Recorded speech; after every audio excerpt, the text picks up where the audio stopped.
Yeah, so she really wanted to, so she was trying to.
Real loud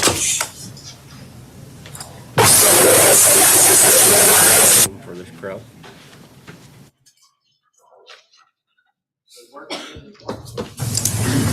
That ring would have to talk real loud. Okay, Pastor Kim, what did you do to this one?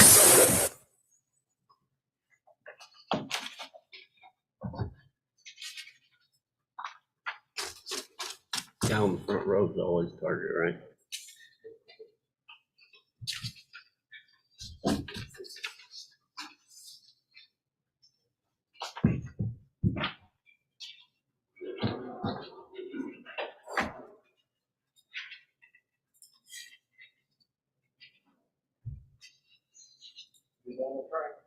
Is it working? Perfect. You ready? Okay, it is 2 minutes after 9 o'clock, time for our Tuesday morning business meeting.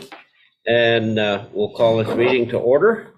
And Ken Lawrence will do our invocation this morning. God of Abraham, Isaac, and Jacob, we come to you this morning in the name of your son, Jesus. We pray your blessing upon this meeting and the events that will take place, decisions that we make. We pray, Lord God, that you will give us wisdom, understanding with each other. We know that there are many brothers and sisters among us here in the body of Christ. And so we ask that we would live in an atmosphere this morning that is pleasing to the Lord. Guide and direct us by your Holy Spirit in each thought, and let us think before we speak. We pray your blessing and your peace in Jesus' name. Amen. Thank you, Pastor Ken. Follow me in the Pledge of Allegiance. I pledge allegiance to the flag of the United States of America and to the republic for which it stands, one nation, under God, indivisible, with liberty and justice for all.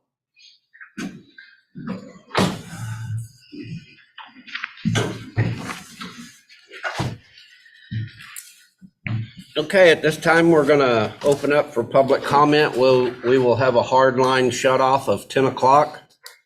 And so try to keep it as brief as you can so everybody have a chance to comment that would like to. And would ask that you try to control your emotions. Try to not do any personal attacks. Personal attacks, derogatory remarks, I will call an immediate recess for 30 minutes. And so we will have an orderly discussion like we're adults, and we're all going to try to act like adults, okay? I think that's a good deal. So who would like to go first? Yes, sir. State your name for the record. Yeah, name's Rick Gray from Old Town. I'm also a member of a state level group known as Election Integrity Idaho. and I'd like to address the commissioners this morning regarding election integrity. According to the Heritage Group, there's only 12 states in the United States that have worse scores on election integrity. Can I ask you to scooch forward because you want to make sure the Zoom people can hear you clearly? How about that? There we Better? go. Thank you. So Idaho is rated very poorly on election integrity as far as our national level goes. It's my belief that a lot of the troubles that we're faced with today are a direct result of fraud in our national elections. We've seen countless examples of that, and to that end, I presented a copy of our Election Integrity Idaho White Paper, which is a pretty thorough document that is the result of thousands of people in the state of Idaho who have done research on this specific topic. And I asked that the commissioners have a look at that. Everything is documented with references so that you can, check up on our information. So it's not opinion, it's fact. Okay. Some of those things that I fear that we face today are things like high prices, ESG, which is a communist precursor to the social credit score currently used in the CCP, the pending collapse of our financial system, which in the last week is looking very dire, the no border policies of the current administration, the fentanyl epidemic that is killing more citizens per year than the Vietnam War, porn in our schools, and attacks on our First and Second Amendments. I think all of these things we would not be dealing with today were we to have free and fair and honest elections. So that's what I feel is at stake here. For the last 27 months, I've been on a quest to understand how our elections have been so compromised following the 2020 election. The largely censored news reports of problems coming out of many of the swing states just could not be coincidental in my mind. With the help of Mike Rosedale,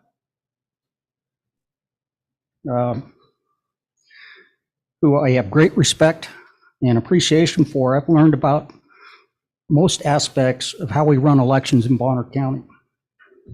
As I have repeatedly told Mike Rosedale, I have no solid proof of election fraud in Bonner County, but I do have what I believe is statistical analysis that indicates something's not right.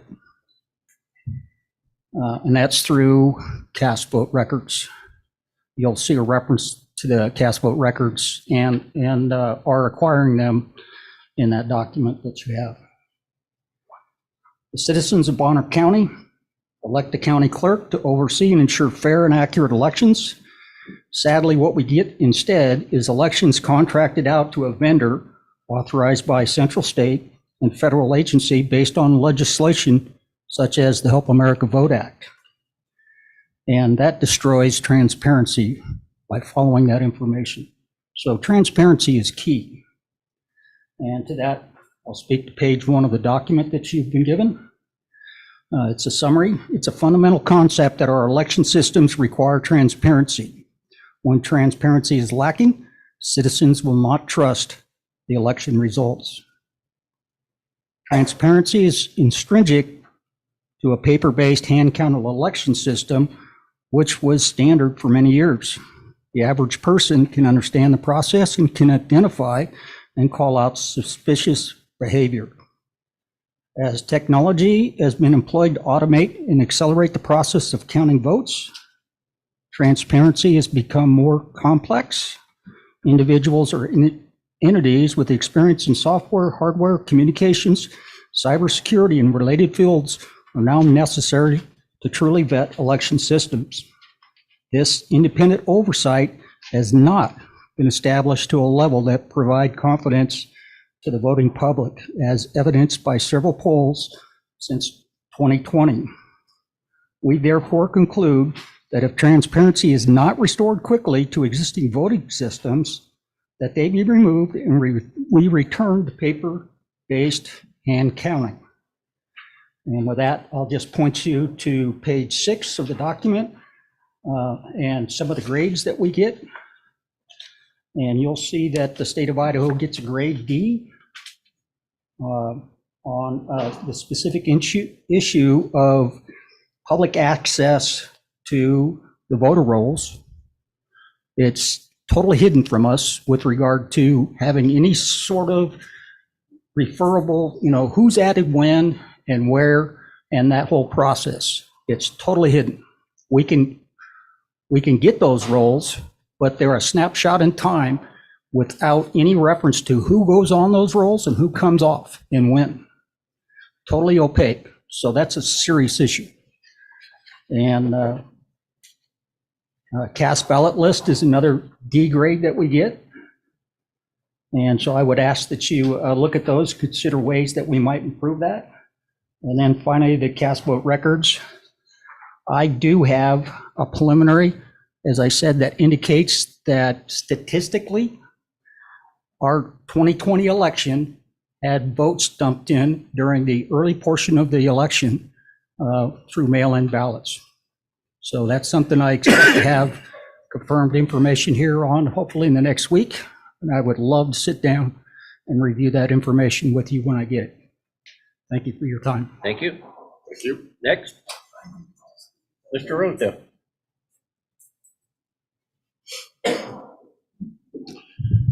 So after the 2020 election, Mike State your name for the record, please. Mike Rosedale, Bonner County Clerk. I'm in charge of Bonner County's elections. After the 2020 election, Mike Lindell came out with this statement that basically every county in the entire United States had fraud. There's election fraud, all sorts of stuff going on. So I invited the Secretary of State up to do an audit of Bonner County. They did, with the exception of, it was something like 10,000 ballots, something like that. They found 8 ballots with smudge marks, because if all of you recall, we have our electronic poll books that have a stylus. 8 people tried to mark their ballots with a foam tip on the stylus. This election going forward, we're not using those styluses anymore, but we had a perfect result outside of that. We have had paper ballots. We use paper ballots. In fact, the idea of stuffing a ballot box with absentees is simply impossible, because every one of our ballots has a unique ID number, and every single one of those ballots are produced by us. Our system recognizes it.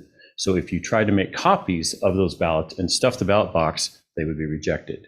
Plus, when they come back, we check the signature, as Mr. Gray got to see, against the signature on the registration card or their driver's license. And those always have to proof out. Every election, we have a whole batch that we can never count. We never even open, because we can't verify the signatures. We are fully transparent, as exhibited in that audit and the audit after that. It was perfect. There is no fraud. I'm not understanding why this continual hunt in Bonner County. Bonner County has done it exactly right. This befuddles me, other than somebody has an agenda announced to me.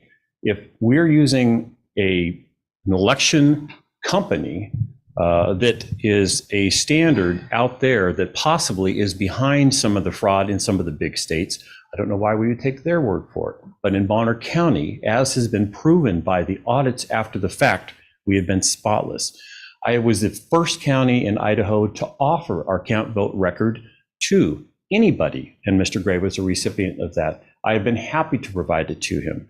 The anomalies he's talking about is that somebody thinks that there's just too much of a coincidence between the age group of people that vote here and other counties. It could be a demographic thing, but the suggestion that Bonner County's votes, there's a problem with their voting, is in my mind completely absurd and unfounded. Thank you. Thank you, Thank you. Mr. Rosedale. Thank you. Can I just make one comment, please? No. Spencer. Just to support you, I don't think that there's been fraud, like people cheating, because I think Mike would have caught it, because he does a really good job. I think what they do better here, or everywhere, Democrats do better everywhere, is they harvest the ballots. They go out and get the people to give them rides to the polling place, or they go pick up their mail-in ballot or whatever. That's what happens. I mean, we're losing on, or the conservative side is losing on the Democrats being better at harvesting the votes in. They're not cheating they're within the rules, but they're just better at collecting them and pulling them in. So put some more effort into collecting more conservative votes and bring them in rather than accusing them of cheating, which I'm pretty sure it's pretty clear to me anyways, we're seeing how Mike works and his department works, they're not actually cheating. They're just better at harvesting them in. Is that more correct? I don't know what they do, but that would in fact be legal to go out and get out the vote. People pound pavement all the time. Right. I would just like to make one comment. We're gonna limit it one per person till everybody is spoken. But thank you. We'll come back to you if we have time. Next. Yes, ma'am. State your name for the record. Dodie Glass, Dover. I just have a question of how do you determine when this board needs outside counsel, an outside attorney? Do you check with your paid counsel, the DA's office, before you go outside this jurisdiction? What is the policy?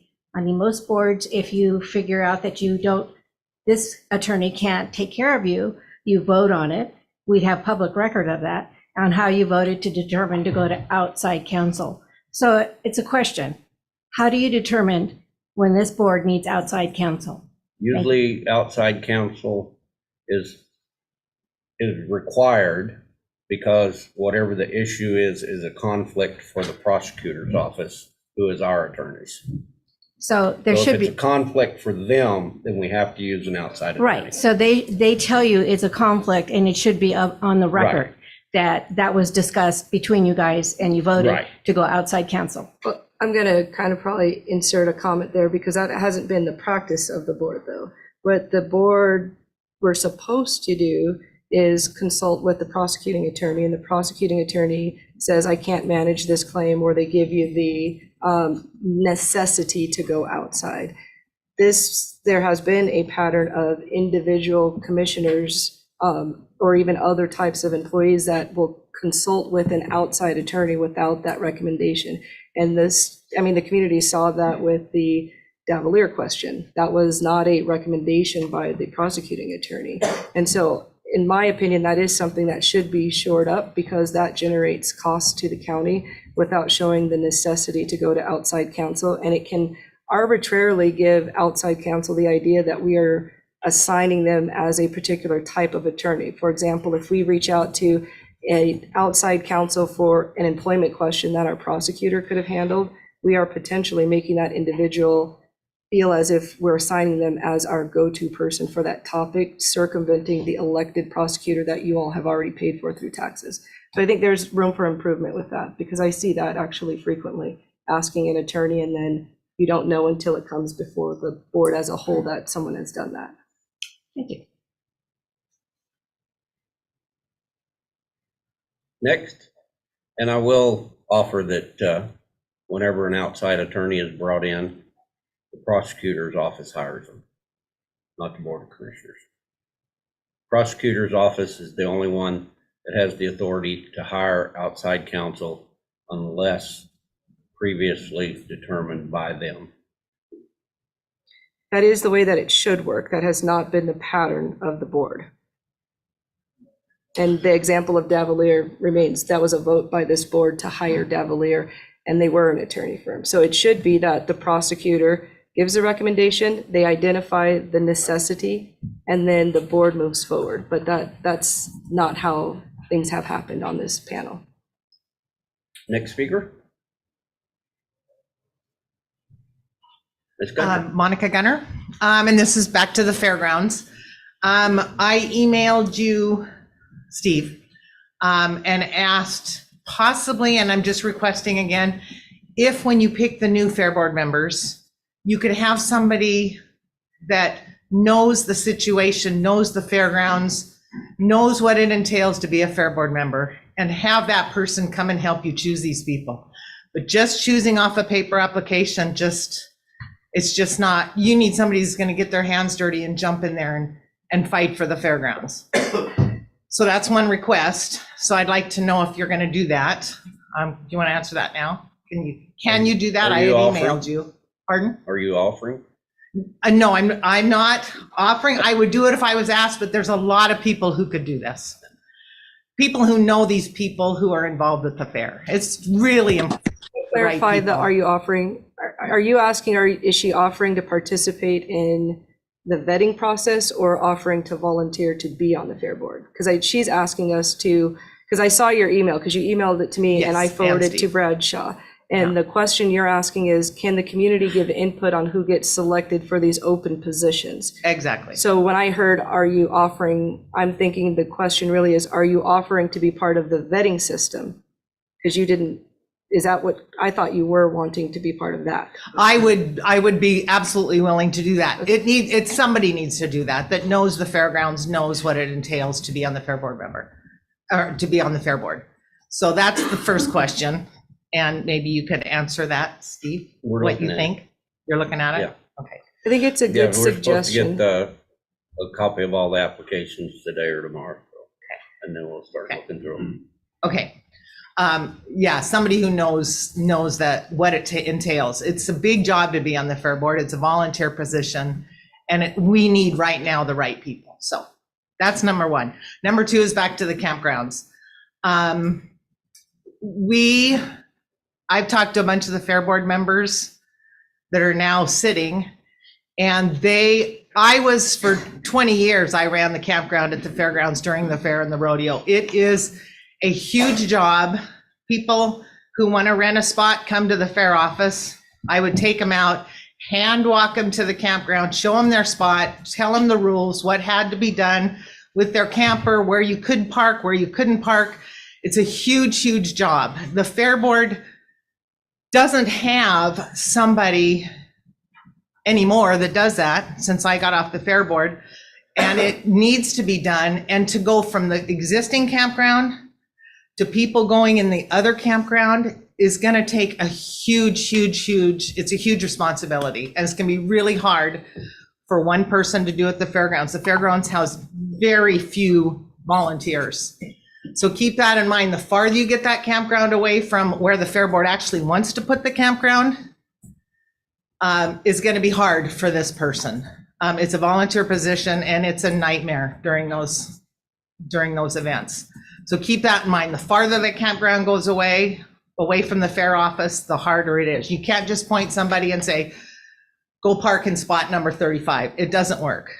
So I guess my question, and I would love an answer, because we've never heard an answer. I've heard an answer for Asia. She says it every time, but I haven't heard an answer from you two as to why you're insisting on putting it over on what's considered, I know it's county property, but what's considered sheriff's property. And then if we need to expand the jail 10 years from now, you're going to till it under and not have a campground anymore, when you could put it on the fairgrounds property, the existing fairgrounds, county fairgrounds property, and not have to till it under 5, 10, or 20 years from now. I've never heard you two say why you're insistent on doing that, rather than listening to the fair board and the fair board say, can we put it where we want it? We don't want it there. It just doesn't make any sense. So I would love a verbal answer out of you two as to why, because the fair board doesn't want it there. And you have a year, you can ask for an extension. If this contention is going to go on and on and on, and the fair board's getting angrier and angrier, why can't we put it off for a year? Otherwise, we're going to lose the grant. So it just seems silly to me, but I would love an answer. Thank you. Thank you. Next speaker? Can I pause? Whoa, can I pause? Because Yeah, you can talk. we told the community this was a question and answer opportunity, so that it wasn't just they make a comment. And it is a valid question, because again, on this agenda, when we go into the business meeting, we are again going to talk about the fairgrounds.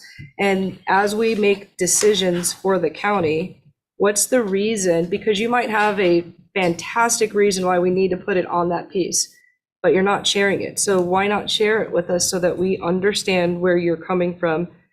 Because the two of you have not answered the question that has been posed. And that's part of why they want a town hall of question and answer. Mr. Chairman. You have that information in front of you.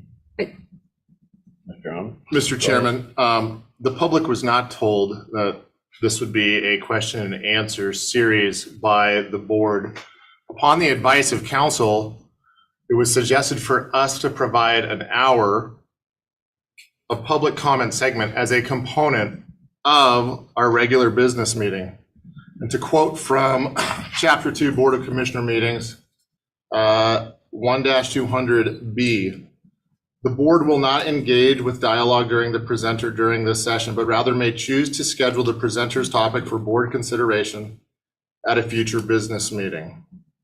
In addition, I have made my personal reasons for being open to listening to the engineers, which I will bring forth in our in the rest of my comments, but it's very simple. I am not going to raise taxes, and I want to wait until we hear from the engineer, which I have repeatedly said. So I will state again, I am not interested in raising taxes, and we have a $500,000 budget. A $500,000 budget allows for a $500,000 project. So, as I will bring forward in the rest of the meeting, and as I have repeatedly stated, but I have been told that my personal opinions and my family connection to the fair are immaterial, that I am opposed to raising taxes, and I believe that a $500,000 budget will allow a $500,000 project. Thank you. Once everybody else has spoken, then you get a second shot. Next. Yes, ma'am. Name for the record. Sherry Diwali for the record. I've got two questions. The first is in response to Luke here. That seemed very non-responsive to the community. The community still doesn't know why you two are so insistent on putting it on that piece that nobody wants it on, Fair Board, public, etc. But you two are very determined to have it there and won't tell anybody why. Okay, that's my first question, and it is a question. I'd like a response from both of you. And my second question, and I was late, so I apologize. I am probably behind the 8 ball, and I may be repeating something, and I apologize if that's the case. You commented that the prosecutor's office, the only one authorized to hire an outside attorney. If that's the case, then why do the commissioners go into executive session to vote on whether or not to hire Creason and Moore? You know, and there was a 1-minute meeting in which that was the vote, all 3 commissioners, and it was done. It was not with the prosecutor, it was with the commissioners. Okay, that's a very simple question. Thank you. Okay, the reason the prosecutor recommended to get outside counsel is because a member of the prosecutor's office was suing the Bonner County itself. So it was. You wouldn't release the contract either before the election. So that seemed to be. That is attorney-client privilege. You would have to take that up with the prosecutor. You would have to take that up with the prosecutor. No, I remember asking each of the commissioners, and it doesn't matter what you ask each of the commissioners. It's attorney-client privilege. That will be cleared through the prosecutor. Anything you want to know about that, you will talk to him about. It is a lawsuit currently in effect, and so we are not going to comment on it either way. What about the other question? What was the first question? The first question was on the fairgrounds and why you two are so insistent. Okay, I'll simplify it. In 2020, that was brought into play. There was a spot agreed on, engineered. That was what was engineered. That was what was designed. That was what was bid on. And that's what the grant was based on. If you change up from that and say you were to move it over to the other 3 or 4 spots where it would fit, you wouldn't fit in one spot over there. It had to be in 3 or 4 spots. Now you get to run sewer, water, and electrical to 4 different locations instead of 1. Anybody want to pick up the difference in that expense? Any volunteers? Absolutely not. So That's not the case. that is absolutely the case. If we put an RV park in this parking lot and then one in the parking lot across the street, that's not going to be 1 electric, 1 water, and one sewer. Any common sense will tell you that. When you split the locations, now you have an infrastructure going different directions. That is the budget we have. That is the plan. That was the engineered thing. That's what was agreed on with the engineers, with the people that bid on it, with the grant, and with the fair board. That was all done in 2020. What was agreed on? It has always been agreed on until just recently. We're So- not changing up in It was midstream. also agreed on that we'd have a justice center on that piece of property. So we'll So get to the that's pretty much Bring up, specifics. no, there's still room to put one on there, but we're not going to discuss that right now. So Sherry, we'll go through, I put on the agenda to discuss the grant and the location again. And so I have some information to present. But the question that is being asked is not the logistics about the RV campground location. It is why there is a focus on building on this particular parcel. Because what I see as a commissioner and as a taxpayer is a push to do this without actually doing the full investigation of it, to do a true compare and contrast, but more of a goal of an individual, because we're not bringing the fair board to the table. We're not having this open discussion, and there is significant misstatements regarding the grant application. We do not have $500,000 to do this project on, and we'll get to that when we get to my items under the agenda. The question is, 1 week, Commissioner Bradshaw was clear, and he said, if this will ease the tension in the community, put it on the fairgrounds. That was on a Thursday. And then on a Monday, we went backwards. And I think that's what the community is asking for a response from, is how do we change? If it is as consistent as you just stated, how did we get a different opinion on Thursday that then changed on Monday? Because the goal on my part is, I'd like to understand if you know something that I don't have in front of me that would make me change my opinion. But you're not offering the substance. You are saying, I don't have to answer because it's a statutory rule and I'm the commissioners. We get to make the decisions. That doesn't help the community feel connected in our decisions or represented in our decisions. And I don't agree that this was not intended to be a dialogue with the community. Spencer specifically requested in one meeting that we do a town hall on a Saturday. And Commissioner Bradshaw threw out a number that it would cost us $1,000 to have that meeting. And so after somebody did a study on how long this meeting lasts, I said, well, let's just do that kind of meeting before, which was a dialogue. Even if someone says it wasn't, what is the negative of having a dialogue with the community to ease the irritation in our community so we can move forward? There's nothing other than you don't want to have to give answers, and that's not acceptable representation. And I think the question still stands. Who cares if it's 5,000 different pieces of infrastructure? Why go against the community, the fairground, the sheriff, and expansion? That question is still not answered. It just hangs out there. And you say, I get to decide, and I decided. It's a matter of mutual respect. To and from commissioners to the public.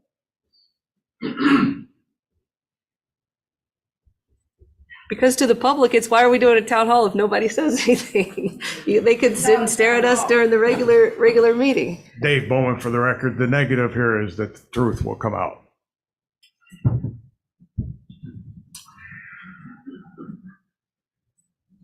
I'd just like to respectfully respond to.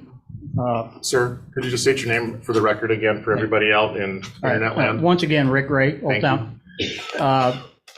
With respect to Mike Rosedale, there's some misinformation being used with regard to nomenclature. It's often referred to by the Secretary of State that we're doing audits. And in fact, they are hand recounts. They are not audits. And those records that are being hand recounted have been available potentially, I'm not saying they are, but there's the potential that the necessary ballots to make the audits or the recounts come out correctly have been stuffed into those boxes.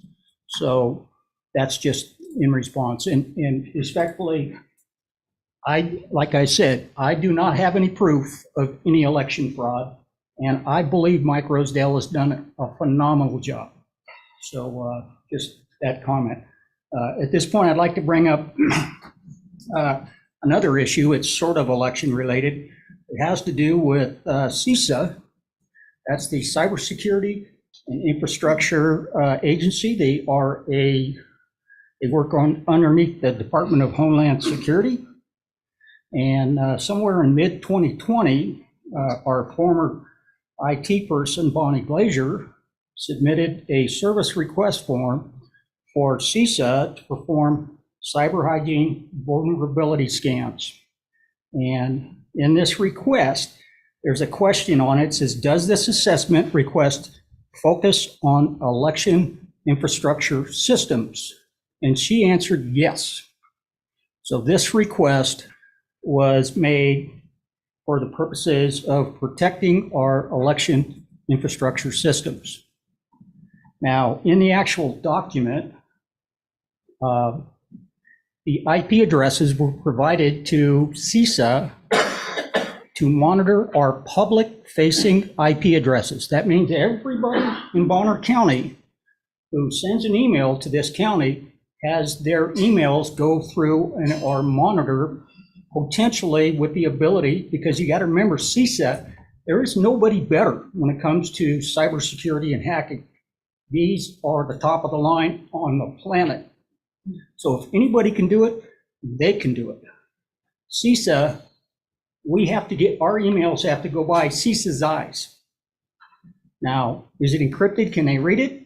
I can't say yes or no, but I can tell you that we have a federal agency who we have proof has their finger on the scales for election integrity in this United States.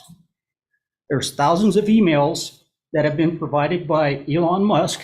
They're known as the Twitter emails that show that CISA, the FBI, federal agencies are putting their finger on what's going on with information. And for example, the Hunter Biden laptop story going into 2020, they suppressed that information. So it could not be put out through social media platforms such as Twitter. They hid that information from the public. That was a huge hit against our election integrity. So we have federal agencies intentionally negatively impacting our elections, and now we have them monitoring our traffic coming in and out of this county building. Now, I've been told that Mike Rosedale signed a contract despite having approval from the commissioners, and that he really should not have signed that contract because it was really an IT thing.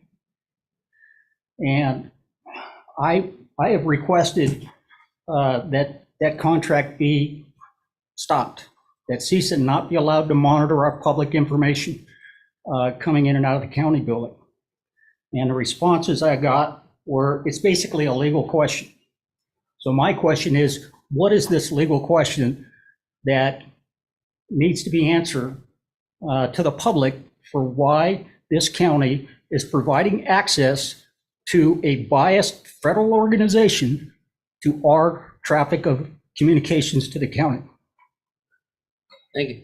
Rick, I don't know the answer to your question, but I'll do a follow-up with counsel and the technology regarding that. I know Jacob has looked at that quite a bit. Okay.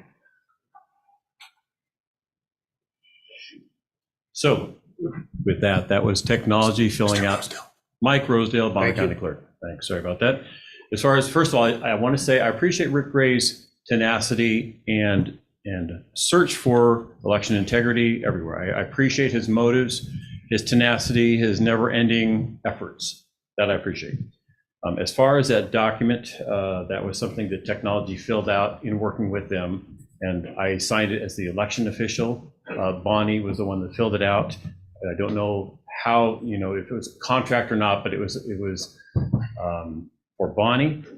The IP addresses doesn't give them a chance, any more ability than any one of us to look at that. Basically, it's just saying where our IP addresses are. I agree with Rick. I don't think it's a good idea. Where did Rick go?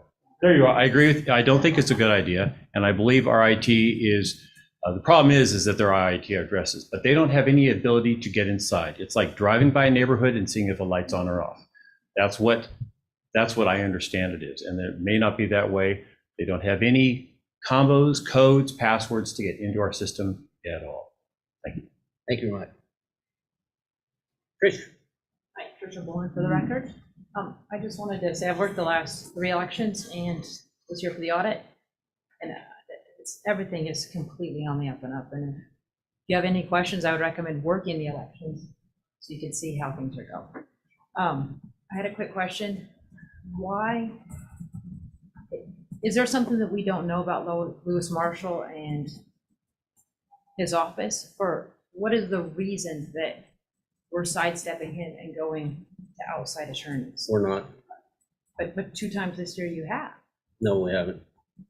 Davalier, and then there was the other gentleman. Well, the Davalier y'all were talking about, Davalier has been on contract with us for quite some time.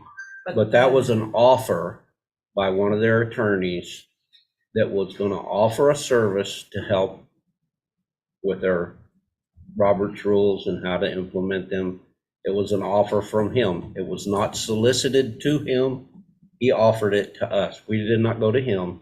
He came to us just to offer to try to help our meetings run a little smoother and not be so disorganized. That's not an accurate history. That is During 100% accurate history. During the discussion with the community, there was actually a very direct statement from District 3 that said he wanted Lewis to work on, I think it was criminal cases, and to have the training section be worked on with Davalier. So that's not accurate, because we got a follow-up email from our prosecutor's office that clearly stated they did not say there was a necessity of need. They identified that they could do the training, and in fact, they did come down and do the advanced open meeting training that took place through Idaho Association of Counties that was free to not just county employees, but anybody that wanted to watch.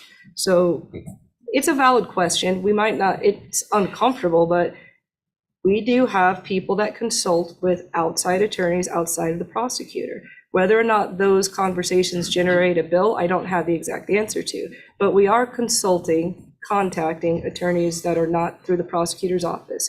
That was clearly stated in the letter that he sent you. Similarly to a comment that I'm going to give when we get to the grant question, we're not asking the prosecutor first. I don't know why we're not asking the prosecutor first, because we know for sure that question is free. I think that we should go to our prosecutor first to be good stewards of taxpayer money before we consult with outside attorneys. Yeah. Well, and it was very obvious a few meetings ago when it was Fred. The attorney was on Zoom and the prosecutor was here and spoke, and he said he didn't advise that we retained them. So it seems to be a pattern with the board of not even asking Lewis Marshall, but just going at and seeking outside counsel. Would you care to answer maybe why you don't go to Lewis Marshall, or is there something that we should know? I mean, the election's coming up in 2 years. Mr. Chairman? Yes. To begin with, I will be addressing this during the regular comments, but I would state that there's been some misrepresentations of, well, a couple things. But I did go speak with Davalier, and I was looking for some assistance with the way that our meetings are run. I think, having been here almost 3 months, I'm pretty sure that comity is not something that we excel at as a board at this time. I will also say that having been called a liar, coward, being accused of taking bribes, being a robot, a demagogue, or acting as a god is not exactly very civil behavior either. And that's just what has occurred in these meetings.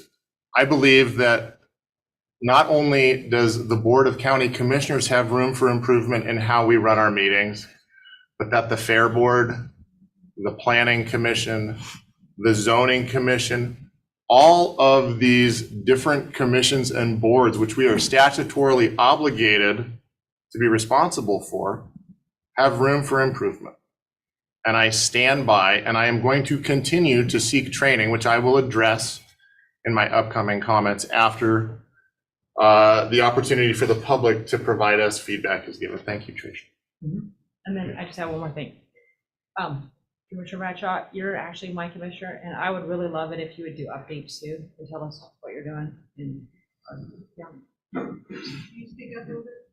Oh, I said I would really love it if, because Commissioner Bradshaw is actually my commissioner, if he would do updates as well. Okay. So we knew what's going on. Thank you. Reg, light Reg up. You still there?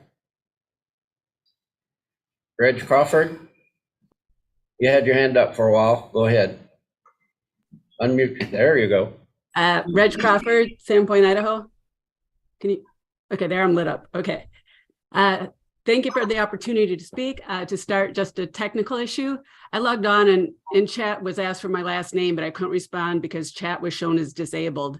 It's no big deal. I logged back in. I just wanted to let you know that we can't respond when somebody chats to us. I'd like to talk today about the second item, numbered 2 on Commissioner Ahmed's items.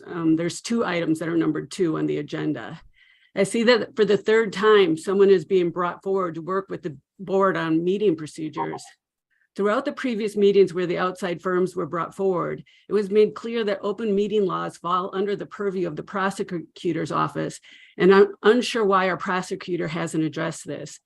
While it was in a joking tone, we do know that from an open email chain I was included in, Lewis Marshall and Bill Wilson do not like to get recorded on the public record.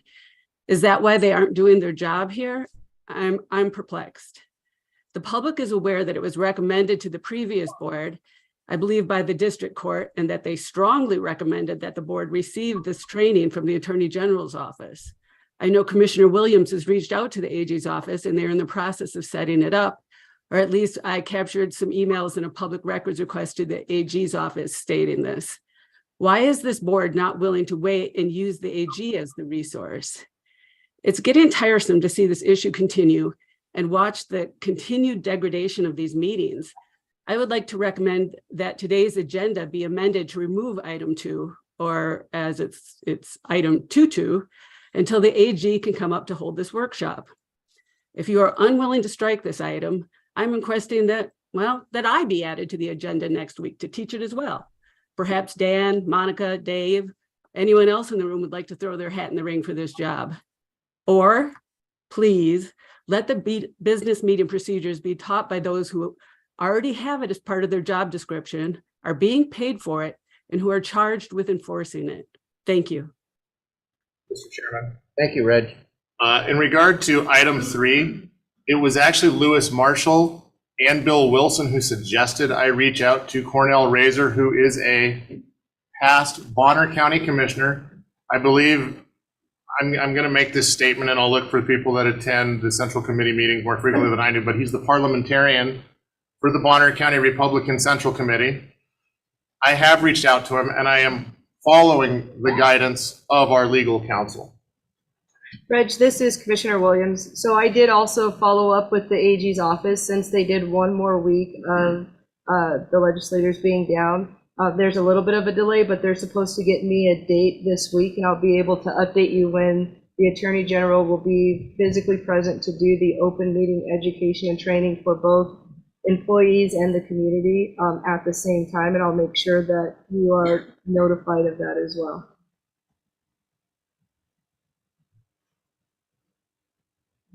Yes, ma'am. State your name for the record. Good morning, Kristen Steichert. So thank you everybody for your, I'll talk more loudly, thank you. Kristen Steichert, thank you for your time, and it's so nice to see everybody here. And I did want, even though I didn't make the comment, I do want to apologize to Luke, Commissioner Luke. I do know it's very hurtful to be name called and nobody deserves that, so I do hear you, and I don't like my feelings being hurt, and I can't imagine anybody does, so I just wanted to say that for whatever it's worth. So I wanted to build upon briefly what Mike said, as well as Spencer.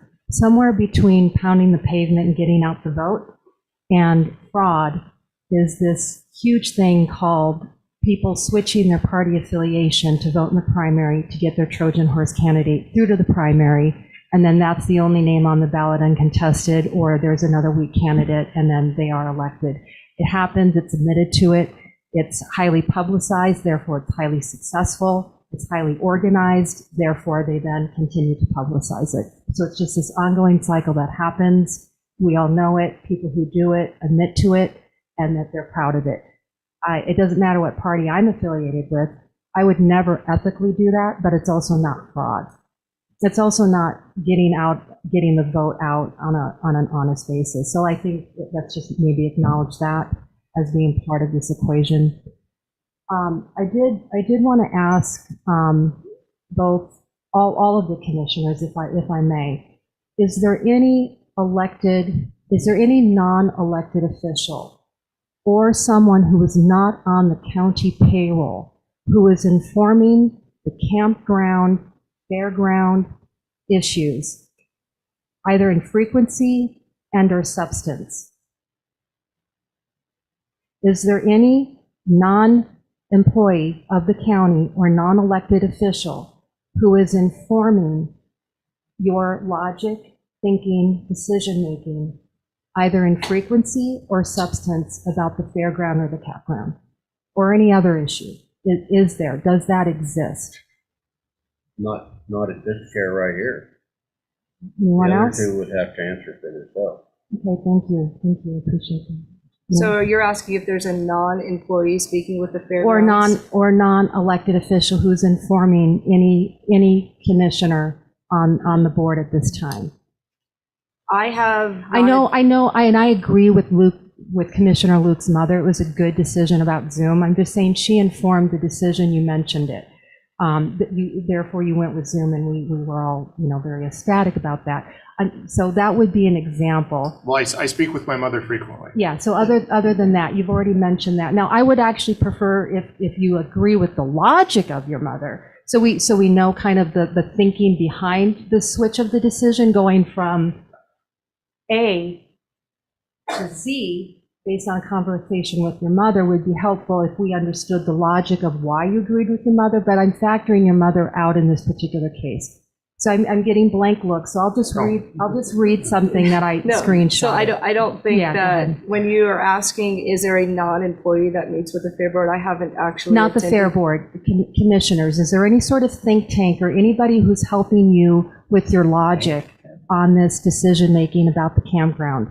Or is it just you? So I can answer, but will be a fuller answer in my section, because I've reached out to the federal, state regarding this particular grant. And so to get accurate information, because we need some substance to this decision making. So I am, and you'll see when we get to that section that I'm actually basing my decision off of the facts of what this particular issue is. Yeah, understood. So I'm not relying on Well, and this is not a gotcha question, and this isn't meant to be front-loaded, but I have been looking into the situation and doing just a little bit of research, and I came across something very readily. It wasn't hard to find, okay? Because why did I do this? Because it's really coincidental that you have 2 of the 3 commissioners that are in lockstep with what happened prior to you being elected, okay? And it's kind of in similar fashion. I thought that's just really coincidental. I understand you have been a sitting commissioner for a while. Luke, 3 months in, is relatively new. So that's why I looked into it. The continuity of the reasoning or lack thereof and the communication style is just very consistent with what was going on when Commissioner Dan and Jeff were on the board. So I thought, what's going on here? So what I found was Dan McDonald posted this. So this is coming from Dan McDonald, and I think we all know, but for the record, he is the past commissioner, okay, preceding this immediate one. He says, that's unfortunate because I don't think you are seeing the whole picture here. I talked to him, and based on the previous post, him in this particular case means Luke. It does. I talk to Luke often, and as you can probably imagine, I still have a number of department heads and employees that call me and trust me. Luke is not the issue, nor is Steve. We do have a fox in the hen house. What the heck does this mean? I'll take that. It's better than a snake in the grass. Okay, I agree. So I need some context. So we have Dan McDonald who's saying that he talks to Luke often. Is this true? Is this false? What is a girl to think? Mr. Chairman, if I may, I actually looked at my phone. In the last 30 days, I have talked to Dan McDonald twice by looking on my phone. Yeah, so the question was either in frequency or substance. There- Frequency or substance. And you have been on for 3 months, so it would be beyond, and My phone Luke, record. Luke, we're my having phone- pardon me. okay, we're having a constructive conversation right now, and I can tell by your expressions that this is not going well. So I'm happy to step back, but let me just phrase the question so that we can get a more informative answer, because I do appreciate your answer, okay? Are you frustrated with me? Let me apologize if so. I do apologize, okay? Let me rephrase the question, okay? In frequency or substance? You've been a commissioner now for 3 months, and you also did preparation. This isn't the only time that Dan has brought this up, but this is the one that I happened to capture the screenshot of. That's the question. I appreciate you reaching out, and it's honestly not my intent to frustrate. It's my intent to understand, okay? With understanding, I can better support y'all. Okay, thanks for your time, and over to you, Luke.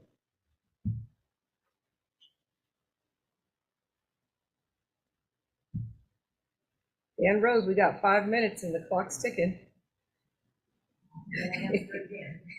Morning, Commissioners. Good morning.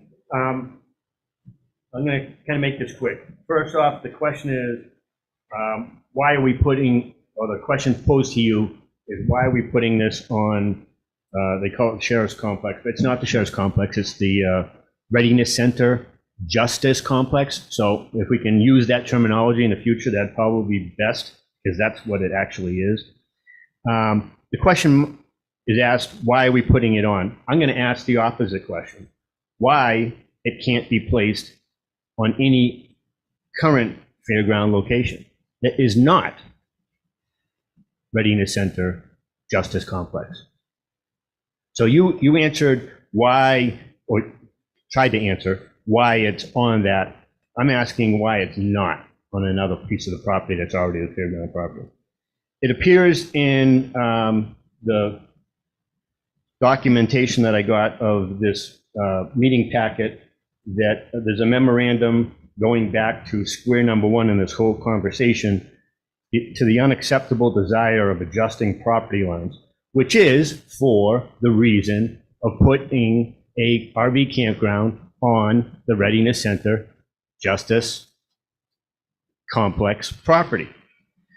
I don't see why it would be continually moved to have this being done if that was not the reason. So if you could, maybe you can explain why it's not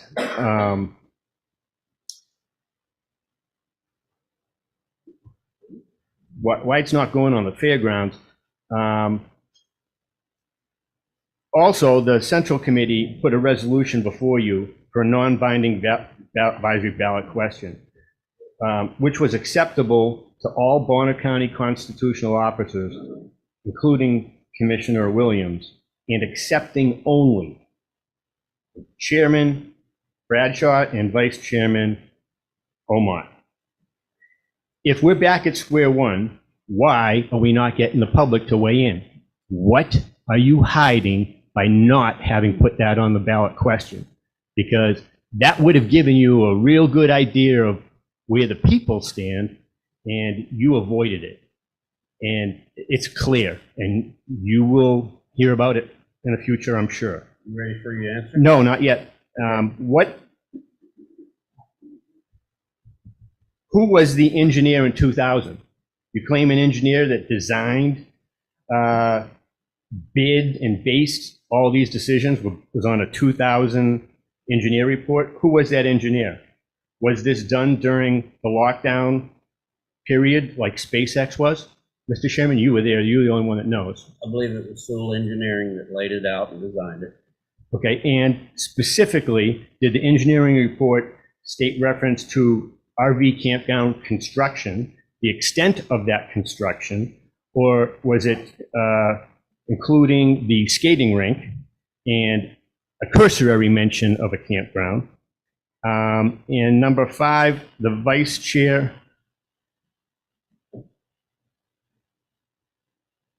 I'll skip number 5.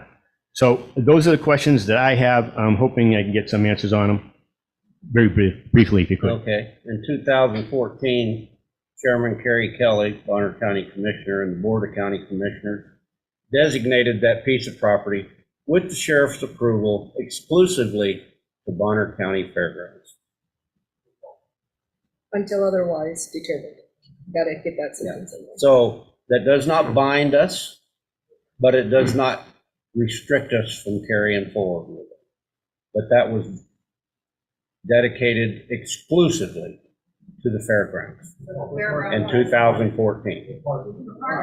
And it doesn't say for parking only. Actually, no, it does say for The word parking. only is not in there. It says we have to be transparent. The MOU clearly states that it is for exclusive use for the fairground for parking until otherwise determined. Right. That's what it's there for. That's what it has been used for. You are correct. It doesn't say only, but it says fairground parking. That's what it's used for. That's what it has been used for. That is what the fairground has requested it continue to be used for. Yes, sir. Okay, Name good morning. for the My record. name is Dale Van Stone. I'm a former county commissioner. I'm here to address the issue out the property where the jail sits on and the fairgrounds. I was there as a commissioner when all this started with the jail being put out there. The property, from my recollection, was bought in 1990 from Darrell Brown, who had a machine shop out there. And I became commissioner in 94. Now, if my recollection is right, they tried to pass a bond for the jail prior to me becoming a commissioner, and it failed. It was a $6 million bond, and they said it was too costly, so we kind of went, when I was commissioner, we got a citizen group together to start the process all over again. They wanted to build a jail for at least less than $4 million. Well, that's where we went, but the results was you couldn't add on to it. It was a cheaped out jail. It served us for the time, but we're growing. We're a growing county now. You're going to need at least probably an annex sooner or later out there. Don't give your land away. Because land is high priced. You can't, 10, 15 years from now, you couldn't find a piece of land that would be suitable for a jail. You got this out there, it works, and save it. It's going to happen sooner or later. You're going to need every bit of it. And there is land available that can be utilized in the proper way, but let's keep it in perspective, because if you think about today, yeah, it might work, but tomorrow down the road, 10, 15 years out, some other board of commissioners is going to have to deal with how do we address the population at the jail. Do you build another jail? If you can't build onto this one, which I think is correct, then you're going to have to build an annex, and it's just going to cost more money to run the jail out there. By the annex, you'll have room to do all that you need to do. The jail is growing. I've worked out there for 20 years. It's growing all the time. Employees, we need land to put buildings, store things in, try to keep them undercover. So don't give it away. Let's think about tomorrow and the future. Think about another board of commissioners after you guys have gone, what they have to deal with if you start chopping this property up. And I'll take any questions if you want to know any more than I know, so. I think the sheriff's behind you in the picture. Oh, I have a question for you, Mr. Van Stone. yes, How's Kevin? good, yeah. Very good. He asked about you down there. I'm glad to hear that. I said you're trying to do a good job. I am. I'll tell him you said hi. Please do. I hope he's doing well. All it would take is putting this on for a year, so we can figure this stuff out.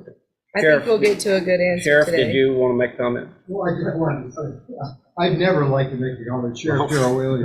For the record, these are the original plans.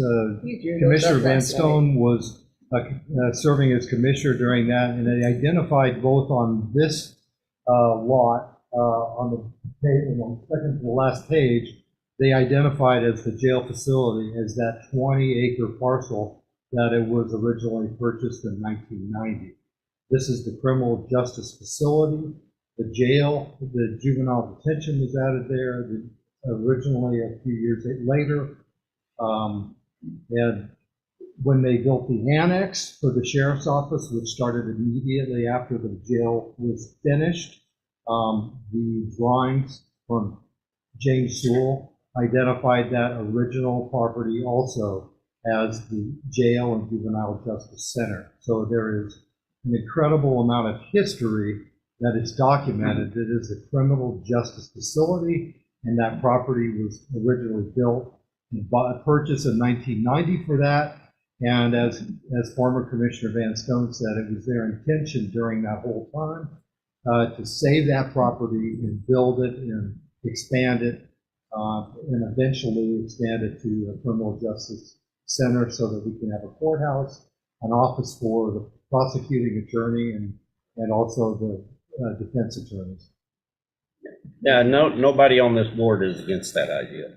And let it be known that just because you use it for a different thing, the county still owns the property. We're not getting rid of any property. Yeah. So when the need arises and we have the money to build it, it's an easy fix. But in the meantime, it will produce income, and taxpayers won't have to make up that difference. Commissioner Bradshaw, I had one thing. When I was commissioner, we put that to a committee. They came up with a $4 million 2-year levy to fund to build the jail. I voted against it, mainly because you couldn't add on to it or anything like that. It just was a poor plan. And down the road, you got to look ahead. You can't look. You got to look ahead. Way ahead, because this county is growing faster than we all think it is. So we're going to have a lot of issues with growth, and you guys are going to have to try to all figure that out. So. And we've got a lot of issues with inflation and how we deal with it. Yeah, everything's going to cost more. Right, and so try to work it all together and look down the road at the same time. And it's not an easy, perfect science, but you do the best you can. Yeah, you got some tough thank decisions. you for serving. So thank you for your time. It's good to see you again. Yeah. So it is 10:06, and we will move on to the adopt the order of agenda. Mr. Chairman, Yes, ma'am. Yes, sir. Could I request a 10-minute recess, please? I'd also like to grab some documents that'll answer this so I can speak intelligently about it from the back and utilize the bathroom. Okay, since it's been an hour, we'll call a recess at 10:06 and come back at 10:16, and that'll allow everybody to let off some pressure. Thank you, Mr. Chairman. If need be.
Now we're good.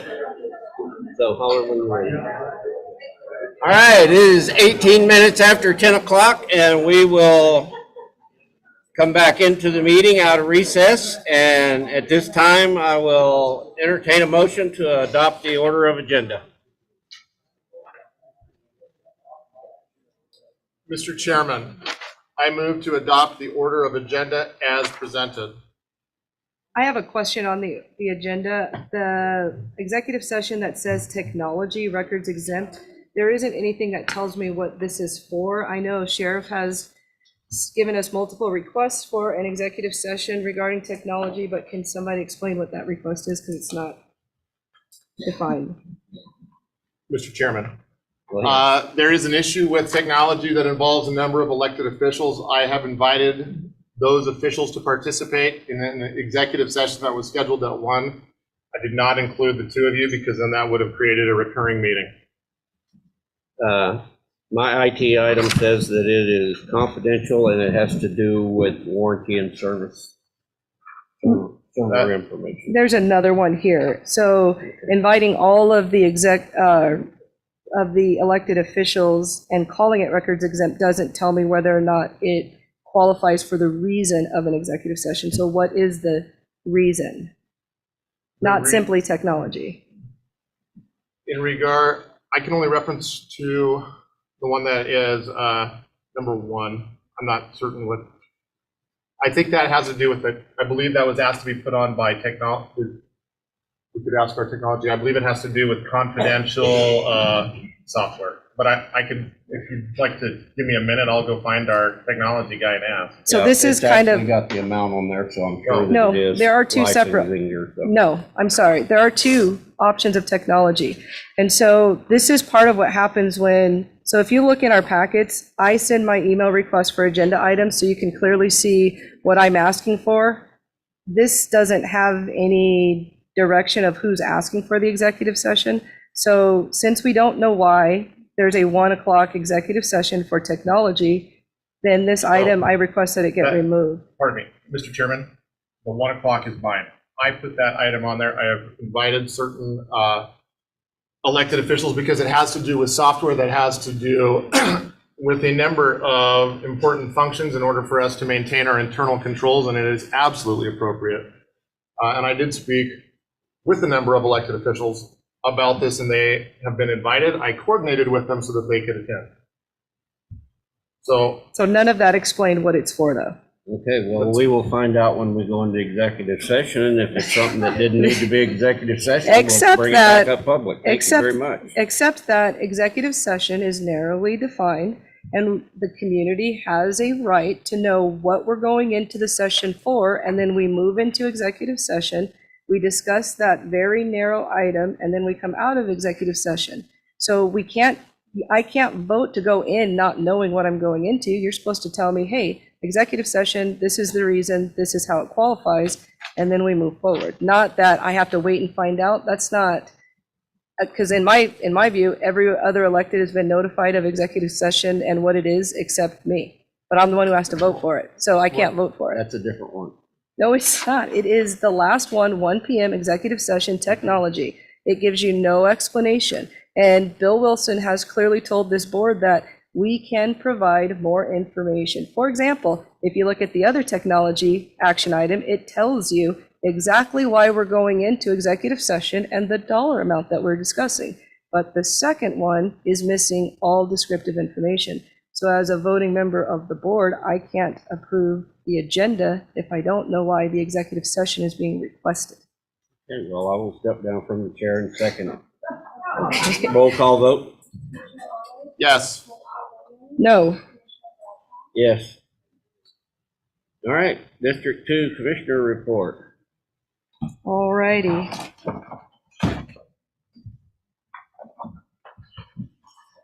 So first, there's a lot of events coming up in April, but I'm going to do an update. Last Tuesday, we didn't have a commissioner update because we didn't have our business meeting. So Old Town has been in good communication with Road and Bridge, and thank you to Jason for taking the time to give updates to that community. They continue to increase communication and move forward. As a little bit of a disclaimer, there's a lot of people that have contacted me about road issues, and Road and Bridge is giving the response of currently we are still under weight limits and ice breakup that limits how they can bring those roads up to standard. They are aware of some of the bumpiness that's on Clagstone Cutoff Road, and as soon as those weight limits are lifted, they'll go out and bring those roads up to standard, but they are aware this is the unfortunate time of the year that exists for those of us who live off of dirt roads. And then always the response of we could slow down a little bit and that'll probably help out some. So I know I'm guilty of that one. So last Friday, I got the opportunities to spend with the Clark Fork community. A huge thank you to our emergency service personnel. We got an AED installed for that community. That community has a significantly high aging population and a huge concern over health and welfare safety issues. They did have a request for some contact from their legislative representative and their District 3 commissioner. So Cindy with that community center has reached out to both of those persons to invite them to come to the center to kind of have some community engagement and to really understand their issues. One of the things that we're working on is how to kind of build that center up to be more self-sustaining. For those of you who don't know much about Clark Fork Center, they actually feed their community on Wednesdays and Thursdays, and that's dependent on donations and some grants. It costs them about $9,000 a month to run that center. And so having people that will go out and volunteer and to help encourage kind of the donations and support of that community is valuable to them. I will be donating time to their center once a month on a Wednesday to help with that process.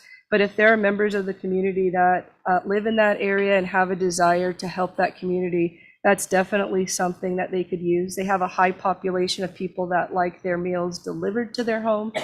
So definitely want to make sure we support a community that's working to support their own community. And deep heartfelt thanks for a particular family in Clark Fork who had to utilize our emergency service. They were very thankful to our 911 operators and EMS for the response time and really letting them know medical independence is important, especially in the rural areas. So we are closing out our legislative session with the IAC has given us kind of their update, and they gave us some bullet points of what they have accomplished and what we can see as a county. And so I just want to give you kind of a brief summary of where we are. We will have our April region meeting with the top 5 counties.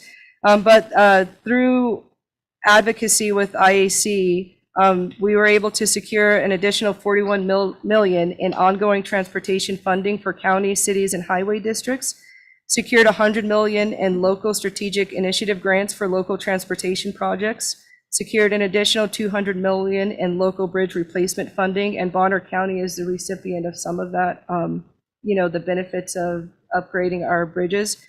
Secured $2 million in state funding for county public defense in 2024, led efforts to grant county commissioners the authority to set a local administrative fee for processing vehicle titles. If you recall, that one was something important to our assessor.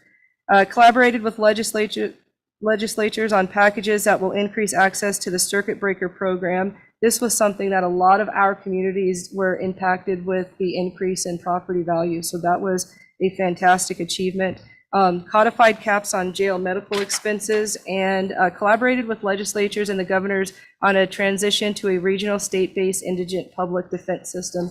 As I had indicated a couple of meetings ago, we're no longer going to have our CAP program. So I am posting the meetings coming up. So as I list what I'm working on, just know that it will be available for people to grab. You don't have to write it all down. So tomorrow is my behavioral health board meeting. I was able to meet with some of our attorneys in Bonner County. We do have a need for mental health services.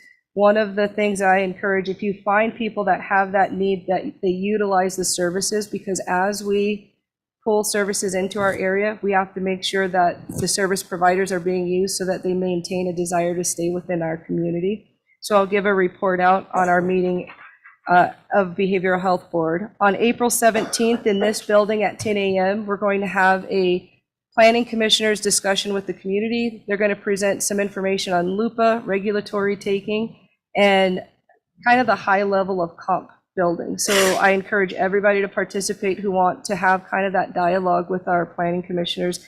And thank you to Lynn Scott. He sent some very good suggestions of things that we should include in that presentation for the community. On the 20th, I'll be addressing some cybersecurity issues for local government. I'm a member of the American Society of Quality, and they're putting on a government agency cybersecurity seminar, so I'll participate with that. Probably the biggest event for my area, I am the Spirit Valley Precinct Committee person and the commissioner for the county. So I'm hosting a Spirit Valley Town Hall on the 29th at our Blanchard Community Center at 10 a.m. And so I have kind of viewed this as an opportunity for elected officials to kind of give our report card to people. And I'm going to give you a list of the invited guests that have confirmed attendance and kind of say how this event will go. So we'll have Representative Dale Hawkins. He's going to probably participate by Zoom because there's another event that night. We have Scott Hill, Legislative District 2 Chair, myself, Heather Scott, Sheriff Wheeler, Chief Lindsay, and part of Chief Lindsay's discussion for our area is going to be to discuss whether or not we should look at Southwest Bonner County having an EMS station. County Clerk Rosedale indicated he would participate. One of my goals with that is we've got a lot of new people in Southwest Bonner County. We want to make sure we're helping those people get registered to vote and understand our election process. Bob Howard with Emergency Management is also going to participate. There's a lot of services that come through his office that our area could benefit from. We were first really introduced to Bob when we had the Blanchard area fire. West Bonner County School Board member Keith Rutledge. For those of you who don't know, West Bonner County is looking at a levy. This is an opportunity for our community to ask questions directly to one of our school board members regarding that. There's a lot of discussion going on in our area about this proposed levy. So it's an opportunity to have a question and answer time. And then there's a special guest. We have, as a community in Southwest Bonner County, reached out to Norm Semenko as an attorney. He does a fantastic job in our state regarding water, and he's going to kind of provide some update on Idaho water. It's a valuable resource, obviously, but the impact of our water is actually reaching down to Boise. There's a lot of discussion. So he's going to do a bit of a summary of that for our area. In addition to having invited guests, one of the things I wanted to also bring in were the community resources that we have that may not necessarily reach Spirit Valley area, so that we get more recognition and we know where our resources are. So Blanchard Area Radio Group, I'm a member of that. It's a fantastic program. We check in every Sunday where we do radio checks during emergency times when cell phones don't work. Our radio group is actually that communication device. So our group will be present to provide information to Spirit Valley. We have actually expanded quite a bit in the last few years. Bonner County Republican Central Committee, we have a table that's going to be set aside for those people that want to know more about the Republican Party, and also the Women's Republican group as well. People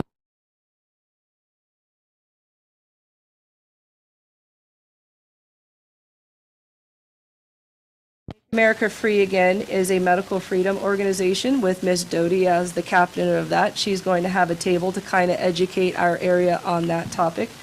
Tactical homeopathy is presented by Sarah. She is going throughout Bonner County helping people understand homeopathy and actually building first aid kits. So she'll have a table there, as well as politically activated or active Christians. Going to be manned by Maureen. And so the goal of this is really kind of that one-stop shop for members of our community to feel like they can go to our center and get the information instead of having to come to Sandpoint. So if you're in that area or have an interest in hearing what these elected officials or employees of the county or groups have to offer, it's a good opportunity to see our area, to see what our concerns are, and to hear from those who you elected and sent off to do your representation, so that you can really do a report card check to see how they voted and what decisions they're making and holding people accountable. So on the 23rd of May, Idaho State Tax Commission is going to be doing their property tax quarterly town hall. That's actually going to be in our building at 9 a.m. And that's a good opportunity for members of the community to come and hear from that group how the process is as we move towards another year of significant financial questions for our county, our state, and our federal government. So with that, that's all I have to offer you. If there were any questions about the agenda itself, or specifically the Spirit Valley event, I actually would take questions on this issue. All right, so yes. Yes, ma'am. Are you, Sir, would you come up to the mic so the people online can hear you, please? They can probably hear me, but that's okay, I don't mind doing it. Thank you.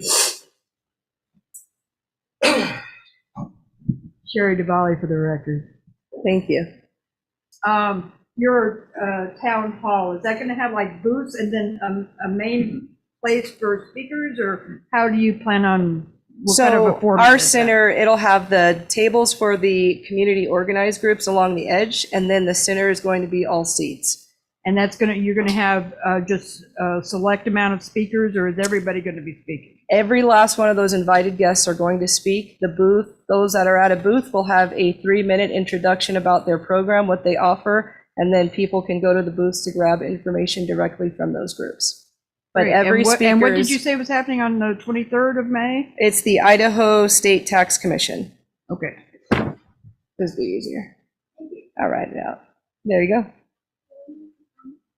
Yes. And I just wanted to comment on the meeting for the regulatory meetings that we're going to have on April 17th.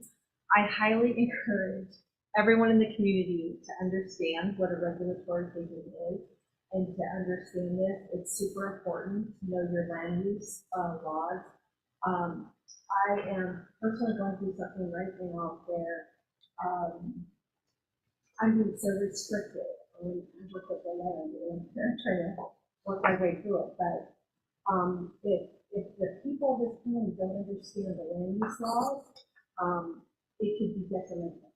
So the goal of planning and zoning is to preserve people's property rights and to enhance the property value to this plan.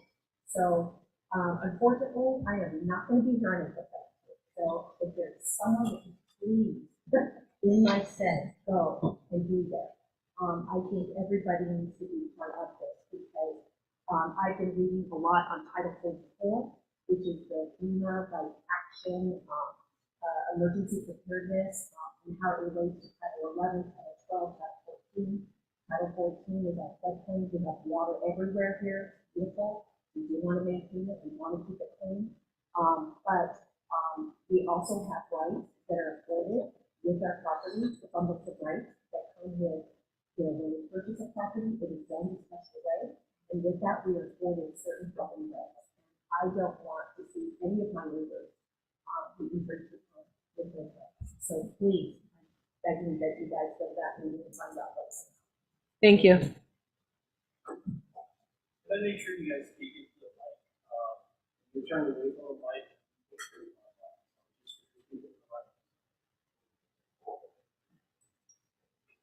Brandon? Randy Stoltz for the record. And I am the newest member of the Planning Commission. And I would like to echo the ladies who just spoke, comments to the degree that, yes, we all need to understand our state land use planning laws, which Lupa is. I would also add the caveat that a lot of the titles that she just cited are federal. So bear that in mind, please. And I hope to see a number of you at that workshop. Thank you. Thanks, Randy. You can have it if you want it. Oh, and here, yeah, you can have it. Yep, you're good. Wayne Martin? You're online there? Thank you, Mr. Bradshaw. The young lady that talked, because she was facing away from the microphone on Zoom, could not hear hardly anything that she said. At least Randy, when Randy was turning it and looking at everybody, he at least was there at the microphone, so it was easy to hear. So if everybody will remember that, those of us that can't be there, if they would do that, would appreciate it. Thank you, Mr. Bradshaw. Thank you, folks, for your time. Thank you, Wayne. Any other comment? Okay. Mr. Green. Thank you, Mr. Chairman.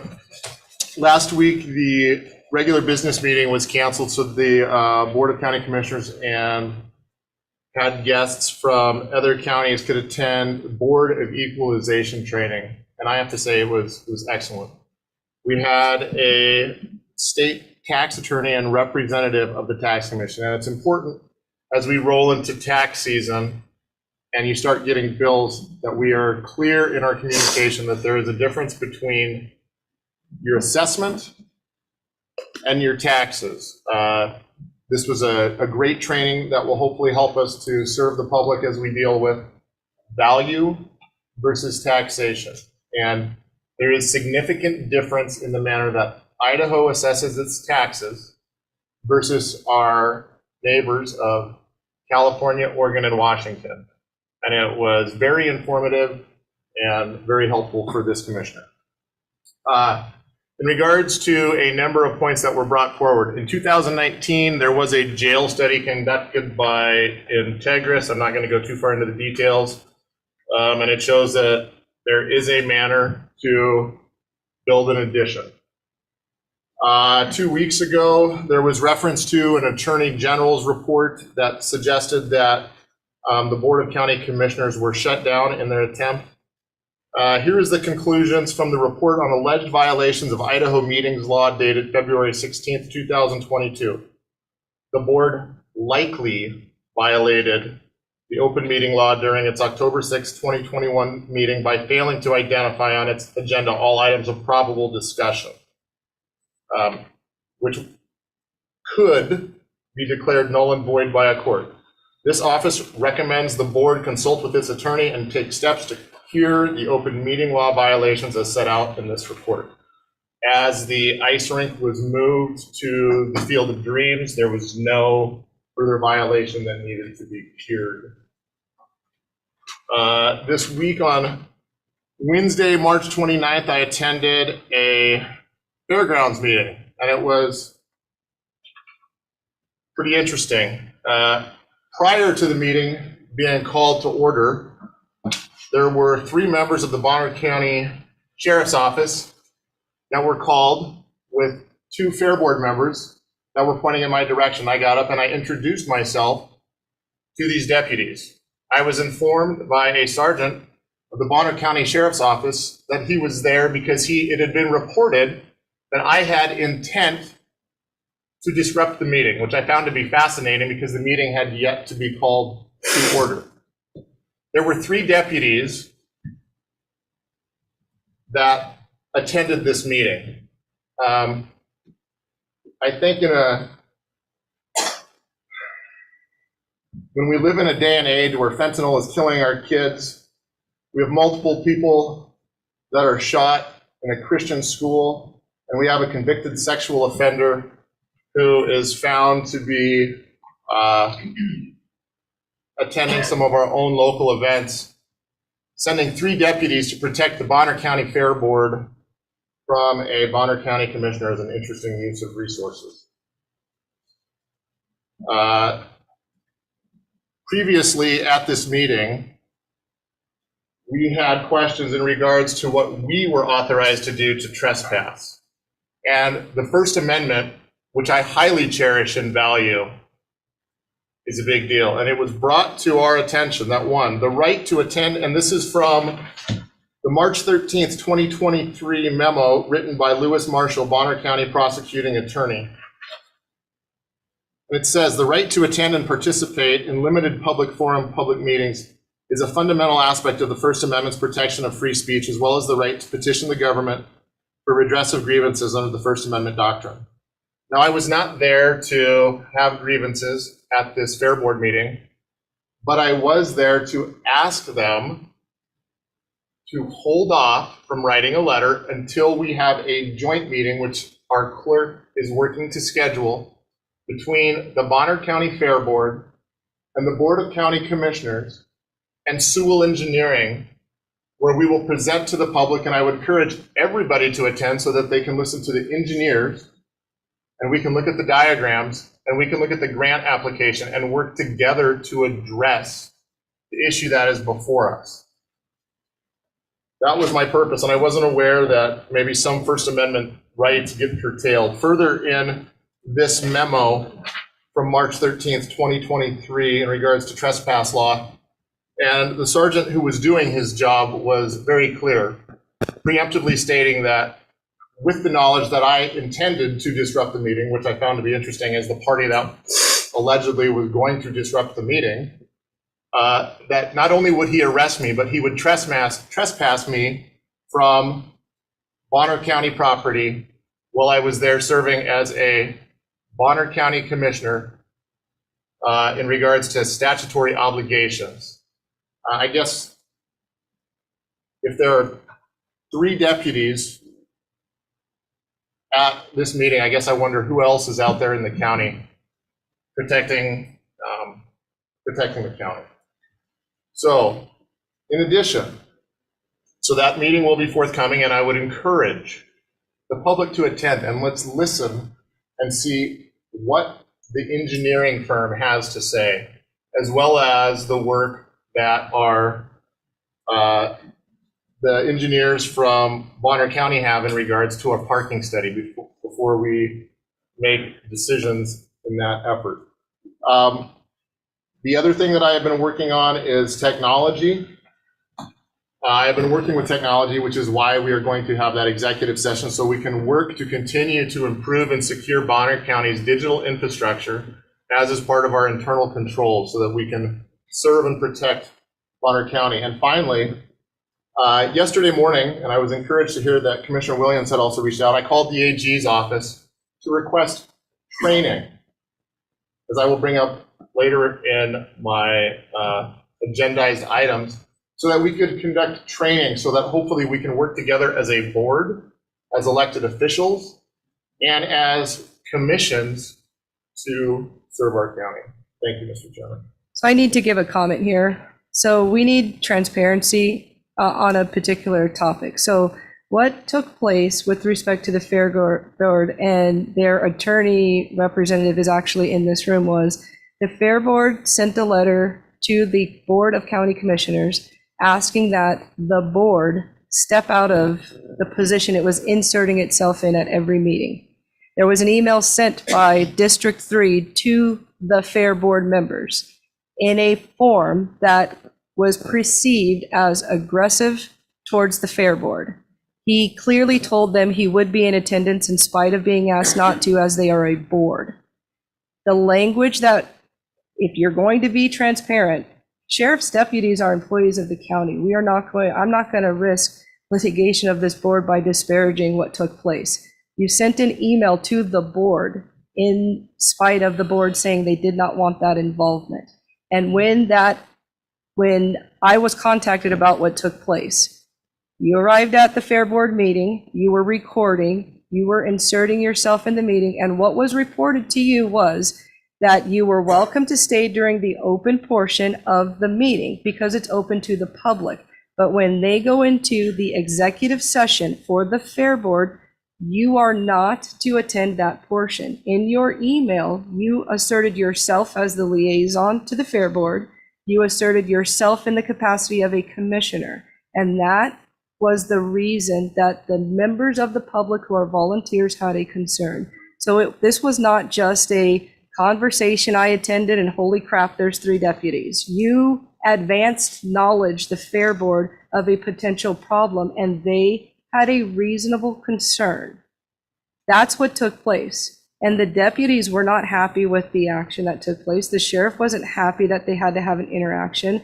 And what they told you was if you chose not to leave, once they went into executive session, they would escort you out and you would get a citation. If you caused a problem, they were going to have to arrest you for ignoring what they were asking. So they said everything so that nothing negative would happen after receiving your email, which is part of the problem of this board actioning against this fair board without working together. So I don't know anything about a meeting that you have coming with the clerk, but how do you sit at a table with the fair board when you send a letter that says you're in charge, you're the commissioner, you're the liaison, tough, I'll show up? Because that's what happened. And the attorney is Scott Bauer. And I will also point out that the reason they have a change in the attorney is because of a comment you made about Bill Wilson that made Bill Wilson have to remove himself from the fair board. So I don't want to sit here and disparage fair board members, the sheriff, or the people that are serving this county. You intentionally misrepresented that topic to this community, and that's not right. And if you think I'm wrong, show this whole community the email that you sent the fair board. Mr. Chairman, that's not my recollection. I'm happy if people would like to put forward public records requests. I believe that the emails speak for themselves. Could we continue on with our meeting? We have scheduled executive sessions. Yeah. Request them. Why request? Just email it. Why, we don't have to make more work Who for am I emailing, Veronica. Mr. Chairman? Fine, email it to the sheriff. Email the email that you sent that fair board that made him have to make the decision to pull people from the community that you said needed them. Show him the email that you sent the fair board because Okay, they well, had to make that I'm decision. going to interrupt right here because it's District 3 Commissioner report, not something to be argued about. Nobody argued about your report. Because I didn't tell an untruth. So there wasn't anything to argue about. If he did it in a public meeting, it can be public record, absolutely. Sure. So, Lisa. Sure, certainly. We will move on to the consent agenda.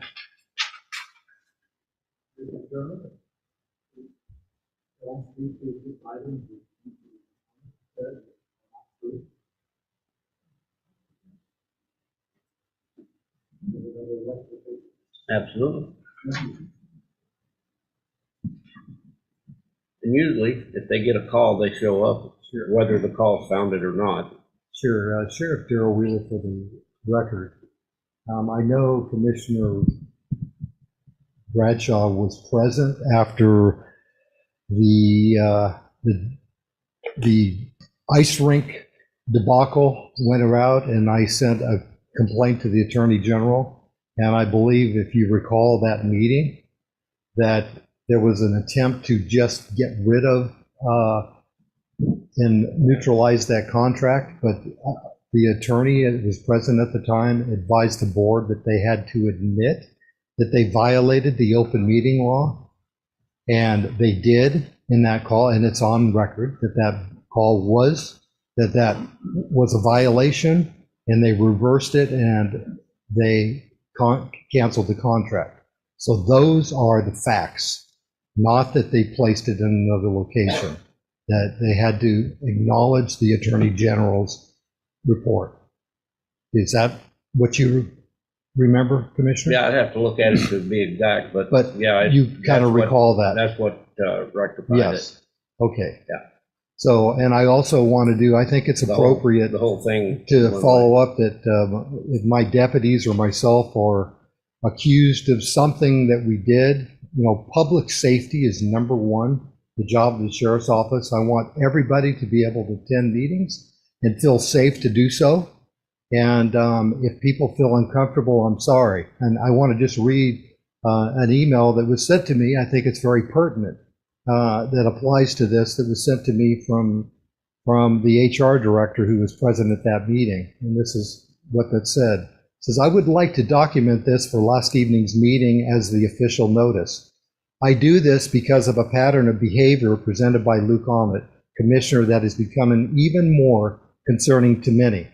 The Fair Board members were truly appreciative of the sheriff providing law enforcement for the meeting and said they were so relieved. They all echoed the same sentiment. In addition, during executive session, they all voiced concerns that they find Luke Ahmet to be bully, attempting to intimidate them by his behaviors.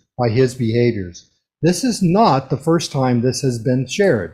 These behaviors are described as arrogance, stalking, talking over others, body posture that portrays dominance and smirking. At one point, Mr. Ahmed also stood up at the meeting, which appeared as disruptive to the discussion, and started videotaping the Fair Board. This behavior exacerbated what was already an uncomfortable and hostile atmosphere created by Commissioner Ahmed. I have a note from Judy Russell this morning saying them, the SO, being there allowed me to settle down a bit. Prior to seeing them, I was truly a wreck. The officers were very professional, held strong with him, Ahmed, trying to strong-arm them. Luke's presence and arrogance in his face was like none that I have ever seen from someone. Miss Russell also shared that when she was coming out of the restroom, Luke Ahmed passed by her and there was barely an inch between them, and the appearance of intimidate her, perhaps push her. She was quite upset when she was sharing this encounter. Per the IHRC, physical distancing is a key indicator of bullying, seen as an attempt to thwart, embarrass, or devalue the victim. And it goes on, I would add that at one point Mr. Ahmed appeared to be videotaping me. When I looked at him, he continued and smirked, and then stared at me for a short time with the appearance as stare me down. I received a similar complaint from Commissioner Williams following a recent meeting, who encountered the same inappropriate behavior. I do believe in the meeting she told him to knock it off, which was clearly an appropriate response to his aggressive behaviors. I have included her in this email and she can speak from what occurred. So it goes on, but I think that proves the point that I was there for public safety to keep the peace, and I felt it important that I read this documentation. Thank you. And we don't want a sheriff's department that doesn't respond when they get a call. Founded or unfounded. That's an absolute. I just had a question for Luke's report. Vice Chair. Name for the record. Dan Rose for the record, Mr. Chairman.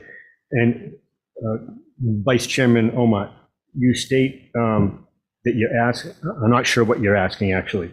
You're asking us to hold off and wait for an engineer and grant application explanation stuff. At the same time, the public asked you to hold off and do an advisory ballot question.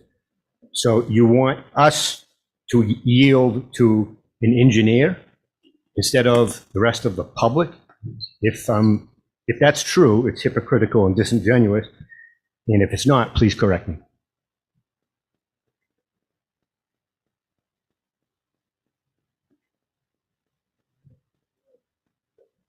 Name for the record. Davis.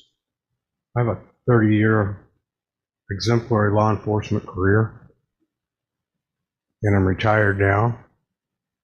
But it's extremely dangerous for any member of the board to be trying to tell a sheriff how to allocate his resources for public safety. 3 officers there in a group may or may not be appropriate, but it's not for you with no law enforcement experience to bring your thoughts regarding what is proper enforcement. Perhaps you should run for sheriff if you think their allocation is not correct. But it's extremely dangerous. You should have thanked those officers for being there instead of disparaging them at this meeting. It's very dangerous. Thank you. Thank you. Monica Gunner, I just have one thing to say on behalf of the Bonner County Fair Board. I was a member for many, many years. Elaine is here. She's a member. They just asked. We never had a commissioner at these meetings. We didn't need one. We had the best meetings. We would pass cookies around. We did what needed to be done. And that has changed since Dan McDonald and Luke is attending these meetings. It's stressful. It's uncomfortable. It's scary. And we don't, Fair Board does not need commissioners at the meeting. They ask that you guys do not come. They can run that fair. It's for kids. This fair is for kids. It's for community. We don't need the kind of structure. I know now that Luke wants at that Fair Board meeting. Ask Elaine. She was with me on the Fair Board. She's on it now.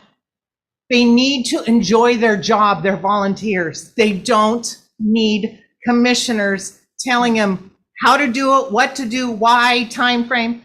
They don't need commissioners there, and they don't want commissioners there. They're very uncomfortable. And that's all coming to me through current Fair Board members. Jody Russell is an amazing Fair Board member. She is ready to walk. And I think we're going to lose a lot of them if this keeps up. Just let them be the Fair Board. Just let them do their thing like we've done for how many years that fair has been going. It's a fun volunteer position.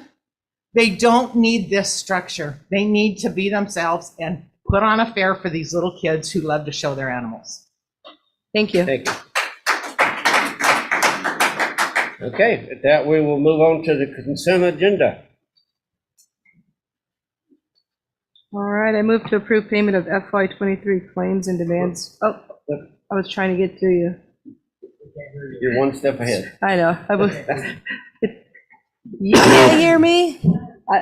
I'm not doing that one. That's why. You aren't. I'm not agreeing with the consent agenda because you won't remove the executive session. That's not identified, so. Mr. Chairman, based on the information before us, I move to approve the consent agenda as presented. Roll call vote. I will step down from chair and second that. Roll call vote. Yes. No, because there is a 1 PM executive session that is not identified as to the reason it is an executive session. Yes. All right, purchases over 5,000 if you're out there, Doug. I know you would ask if you are. Sheriff's Department, portable radios, $7,849.65. Software, $9,098.93. Correctional risk services, $10,211.59. Road and Bridge, $5,886.95 for truck repair. Road and Bridge, Seal Coat Corporation, sweep, pickup, and haul away 12.77 miles of sand on county roads, $10,854.50. And that's all the over 5,000s. And Mr. Rosedale.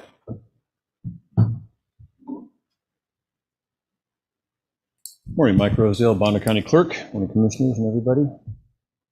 Before you, I have claims batch number 13 in the amount of $631,265.88, and demand batch number 13 in the amount of $349,002.28, totaling $980,268.16 for your approval.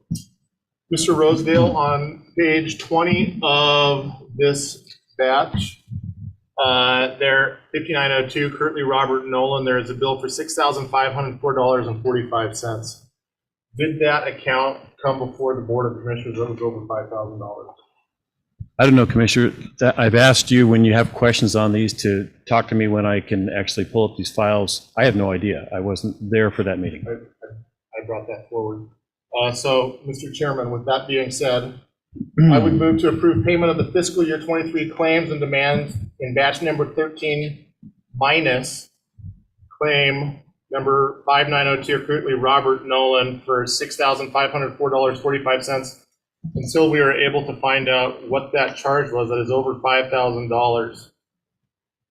So that would be totaling $980,268.16 minus the $6,504.45. Did you bring this up to Mike before the meeting? I have asked, and I have spoken with Lewis Marshall about this particular individual as well. I did ask questions about this. Not to me. You didn't ask me about this bill for this meeting. Okay. Well, Mike, thank you. my concerns remain about paying this. So I'm not going to second this. I'm going to give a comment. So Mr. Kirtley provides services to Bonner County. And this appears, in my opinion, to be something that is more of a personal vendetta because you don't like that he wasn't willing to give you information on a technology person.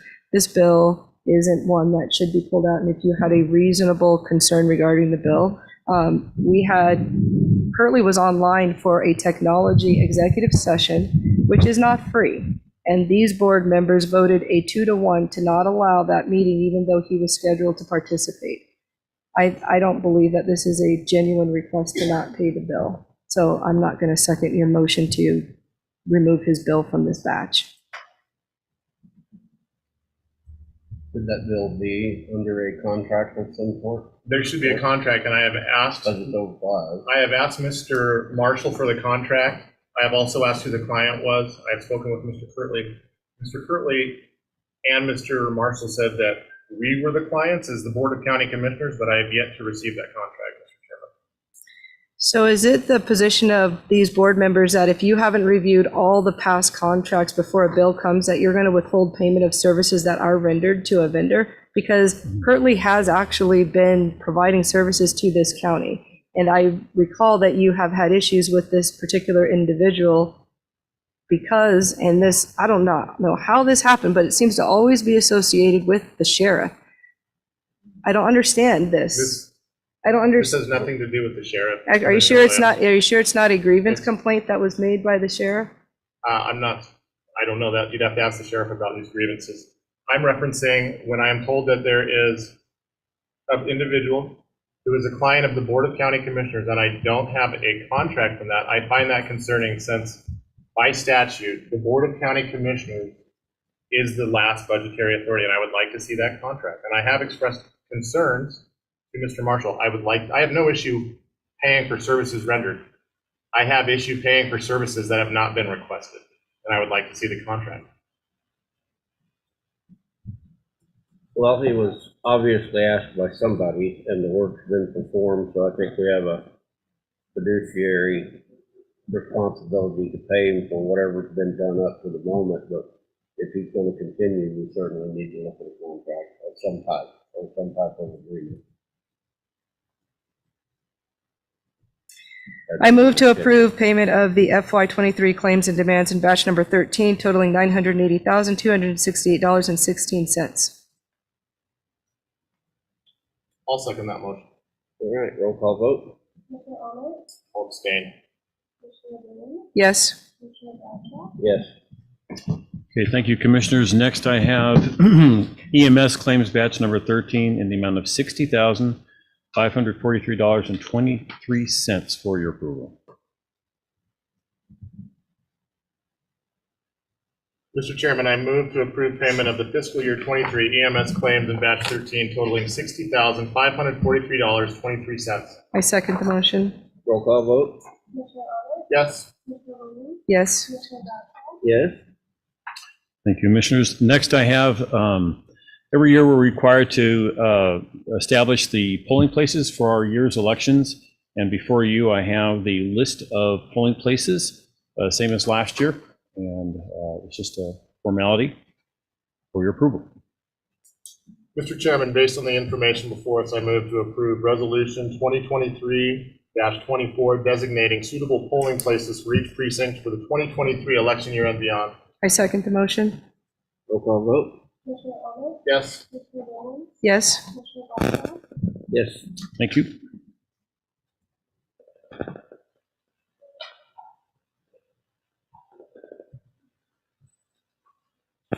Sheriff Darrell Wheeler.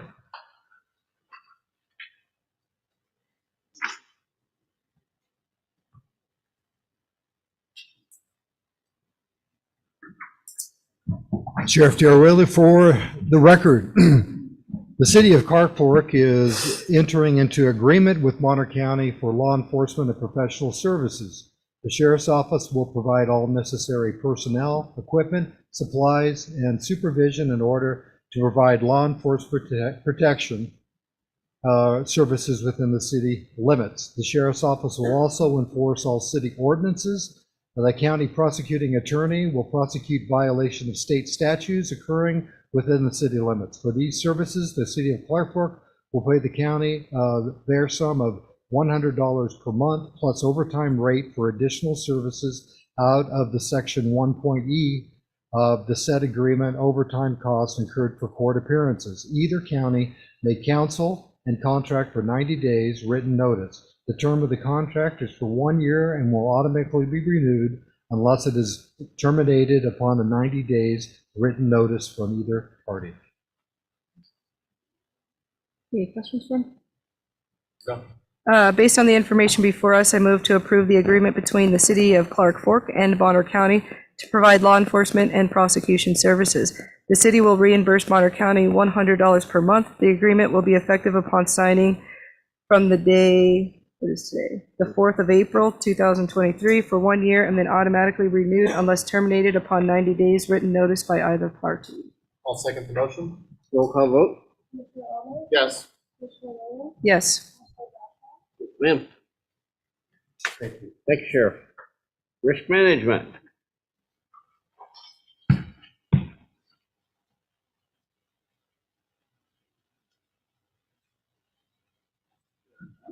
Good morning, Christian. Christian Jocelyn, Miss Vander, for the record.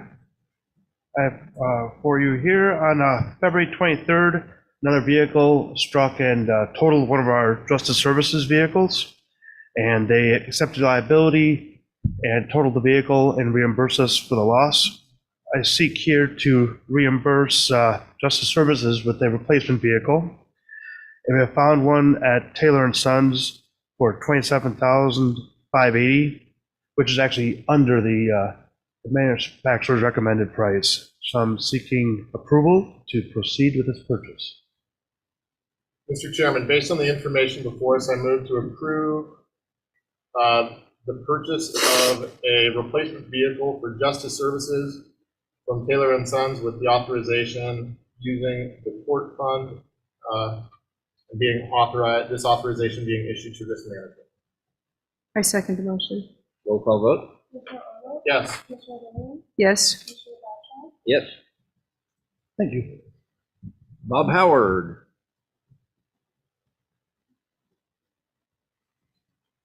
Morning, Commissioners. Bob Howard for the record. Bonner County Motor Pool would like to surplus and sell a 2005 Chevrolet Astrovan, VIN number 1GNEL19X35B126570, as it is no longer needed.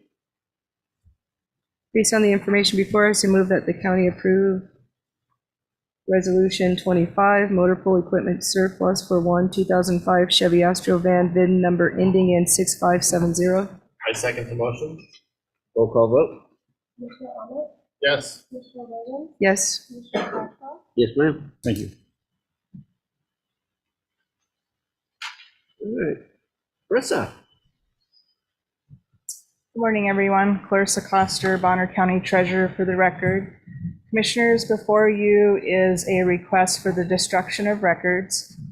Treasurer's Office has determined per the records retention policy, which is Resolution 15-76, that the following records listed in the attached document labeled Exhibit A can be destroyed. Idaho Code 31871 does hereby authorize the destruction of these documents as well. Documents are just the public knows and we know. So they are all noted in Exhibit A, but just to give a brief thing, these are certified yield and deferred bills from 1990 to 1998, bank records that are from 2017 and earlier, tax drive documents that are from 2011 and earlier. Let's see. 2011 and earlier certified specials that were put on tax bills. That's just a brief synopsis of what most of this is.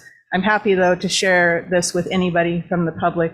Just all you need to do is come see me. I'll show you the list and also give you the retention policy and Idaho Code. Thank you. Mr. Chairman, I move to approve Resolution 2023-26, authorizing the county treasurer to destroy the attached documents as listed in Exhibit A and outlined in the treasurer's retention policy resolution. I second the motion. Roll call vote. Yes. Yes. Yes, ma'am. Thank you. Humanoid resources with Ms. B. Good morning, Commissioners. Cindy Binkert for the record. We have one position today. We're requesting approval. It's for the Technology Department, Help Desk Technician 1. This is a new position for technology.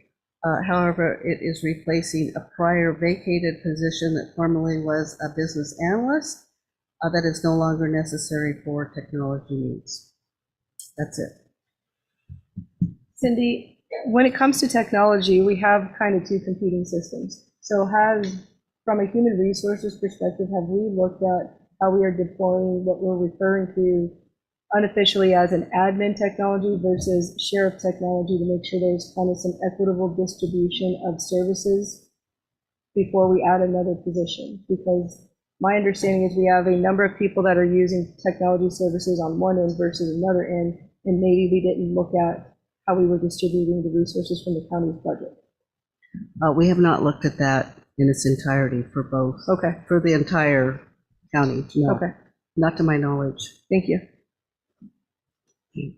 Mr. Chairman, based on the information before us, I move to approve commencing with approval of a prior vacated position with a new position, Desktop Technician 1, effective April 4th, 2023. I'll second the motion. Okay, roll call vote. Yes. I'm going to say no because we need to actually vet our resources and where we allocate the funds to. I do understand that this is vacated, but we are moving people to what we're terming sheriff's technology, but we haven't increased that budget line to make sure that they have the bandwidth to support that. So I think this might be a premature refill since we have consistently denied sheriff the executive session to discuss this topic. Well, the resources are coming from the vacated position, which is at a much higher rate than what the position that's going to be filled. And so that actually. I don't know that saves the because we county. haven't had the meeting though. Well. So if we deny the meeting, I can't say your position is accurate because the sheriff hasn't been able to present that. And this is a Well, topic. it has nothing to do with where. If we IT's allocate, budget. it actually does. If we have a technology budget, because so that the community understands, we have a technology budget. We don't have two different technology departments. In some ways, we have self-segregated these departments. But when we did this, we did not reasonably allocate funds from the county budget to both to make sure there's an equitable distribution. That doesn't change the fact that they both have technology resource needs. So that is something that needs to be discussed, especially as we go into budget. So yes, we can say it is a refill of a same position, but it could be that that position would be better suited on the sheriff's side of technology versus the admin side. I don't know where this is coming from because we have, again, denied the conversation to even take place. So in the view of transparency, it's your opinion that it belongs there, but we have not heard from our technology expert or our sheriff regarding, and for Jacob for that matter, to sit down to have a meeting of the minds of how this board is distributing the funds that are being allocated for technology as a whole. So it makes sense to make an informed decision because once we fill that position, we cannot get rid of that position because we have given it to a person without the possibility of a negative consequence. So I want to avoid being boxed in. Okay, we have first and second roll call vote. Yes. I stated no and gave my reason, so I'll just refer back. Yes. Recreation, Pete.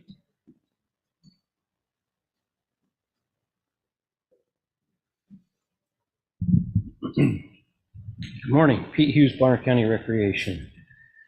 I have one item for consideration this morning. Excuse me, regarding general fund statutory reserves. Due to unanticipated maintenance, towing, and fuel costs for the groomers at Priest Lake, I request authorization to the clerk to open the general fund contingency and transfer $10,000 to the Priest Lake snowmobile miscellaneous expense line item 036-7860.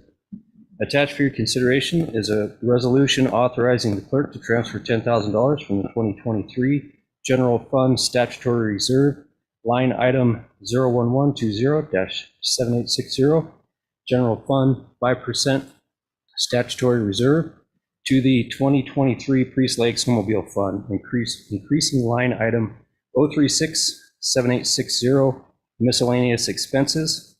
This does require a unanimous decision. This has been reviewed by both auditing and legal. And with your permission, I'll give an explanation as to why the account was overdebted. Okay. Okay. For the public. Absolutely. So first, I'd like to give credit to the Priest Lake Groomer Board. They take almost all responsibility of the financials, ordering parts, mechanical repairs, making the repairs, scheduling employees, operations, and this amounts to literally hundreds of donated hours, probably more. They go above and beyond. They do an excellent job, and the department would not be possible without them. Excuse me. A few of the invoices that put us over budget were completely unexpected due to the breakdown of one of our machines that actually left it stranded on the mountain, which required the machine to be towed back to our facility. The primary overage would come from the fuel. There was fuel ordered in early March to keep the groomers operating, and only done so due to a minor clerical error on the Munis report that showed the budget had plenty of funds to do so. 2 weeks later, when I compared my version at the following meeting, I discovered there was a discrepancy in the numbers, and that did not match up, and there were not enough funds to cover the entire fuel invoice. At that point, the fuel had already been delivered, and it was too late to cancel the order. So that's how we got there today. A couple of the numbers specifically. So as of this morning, the 036 fund had about $4,045.92 remaining. All of our invoices that are on the table right now total of $10,563.55. That puts us $6,517.63 in the negative. I am asking for $10,000 today to cover these expenses. That will leave us approximately $3,400 for any unexpected expenses that may come in between now and the end of the fiscal, the summer season, which, for everybody's information, the grooming season is now officially over. So we don't foresee any abnormal expenses, but there may be, if something should arise, I would like a little bit there to be able to cover that. And Mr. Chairman, with your permission, there is a board member here today that would like to make a comment, if that is okay. Absolutely. Okay. Mike?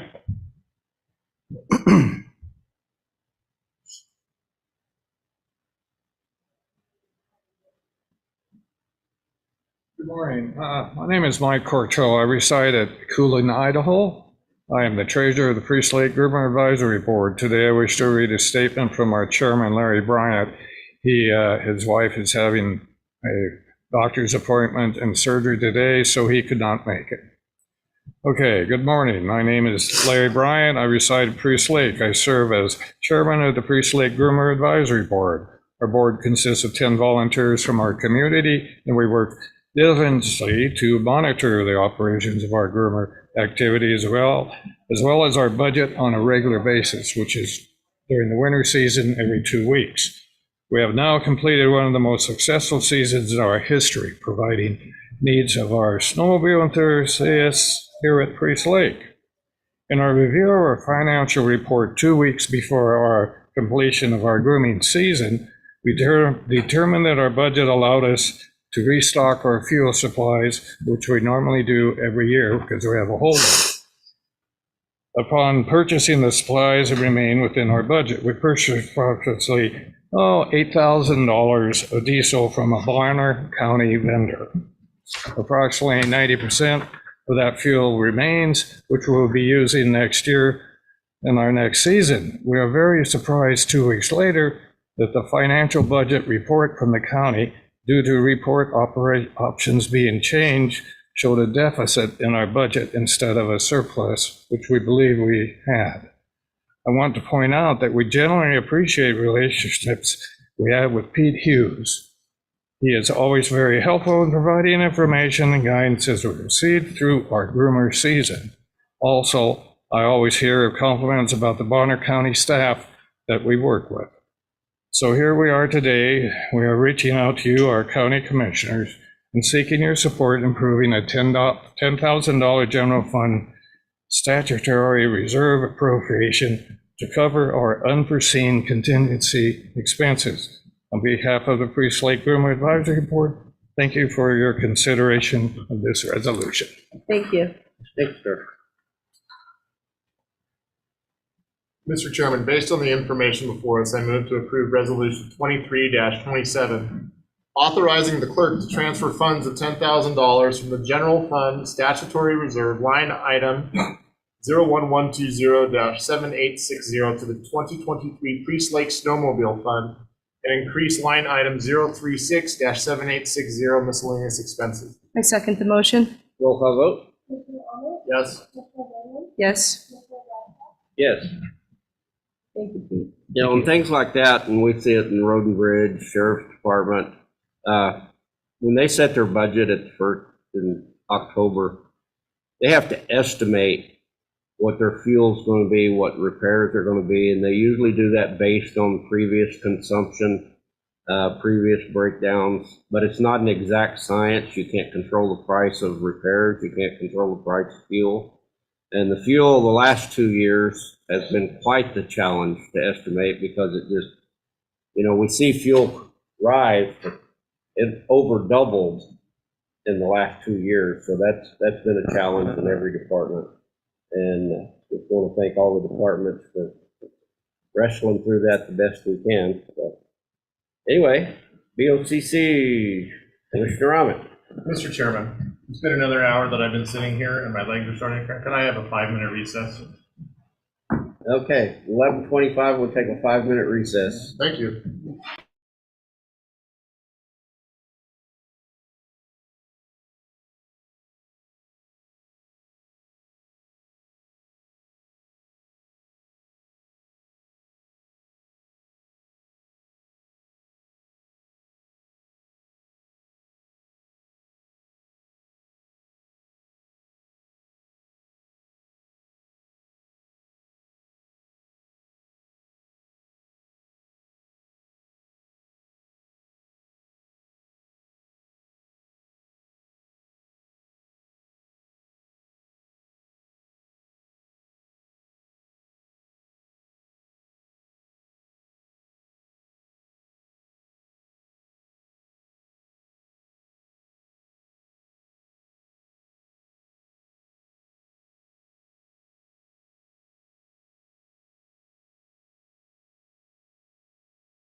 Okay, it is 11:30 and we are back out of recess and we are at BOCC, Commissioner Ahmed.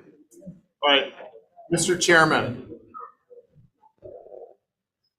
As a non-federal entity accepting federal financial assistance, we are required to have and use a formal federal procurement policy to comply with Uniform Guidance Section 2, CFR 200-318. This policy is to be consistent with state and local laws and regulations for the acquisition of property or services required under a federal award. It is my understanding that there are only, looking at Mr. Roseville to make sure I get this right, that there are only 2 counties that in Idaho that currently have a federal procurement policy. That's all I'm aware of. So let me reframe that. At the time of right now, I'm of the understanding that there are only 2 counties that may have a federal. It is us and Ada County. In a meeting last week with our auditor, the auditor brought forth to the attention of the Board of County Commissioners that our current policy is restrictive and could create additional challenges. And so because of that, Mr. Chairman, based on the information before us, I move to approve the revised federal procurement policy to comply with Uniform Guidance 2 CFR 200-318, requiring all non-federal entities to have a written policy supporting compliance. So just a question here, a couple questions. We've got policies that you have suspended indefinitely that went through legal and workshops and all that. Who wrote the policy? Did it go through legal? Because legal's not checked here. Let's start with those 2. Who wrote it? I believe this was our auditor, but Mr. Chairman, I have a motion on the floor. I'm looking for a second. Yeah, and I'm looking for an answer to my question. Did it go through legal? Because we have to know before we even second it, and it's not marked.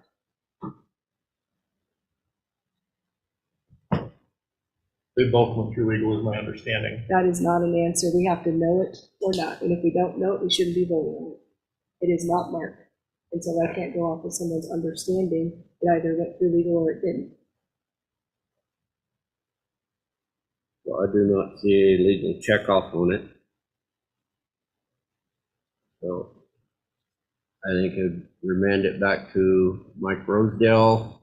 He can get it to Bill or Lewis. Or where do we go from there?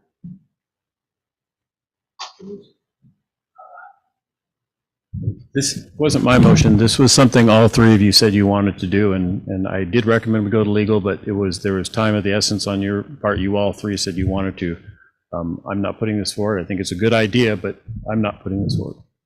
So looking at the procurement policy and sending an updated policy that didn't go through legal, I did not agree to do that. So I agree with Bradshaw. This should be remanded and reviewed to make sure that we're updating the proper. That'll dot the i's and cross the t's, and then we'll get that thing in place so that we're compliant. So the motion fails.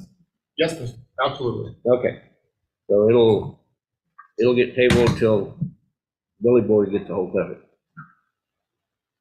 or Lewis, but he won't be back till Monday. He's playing.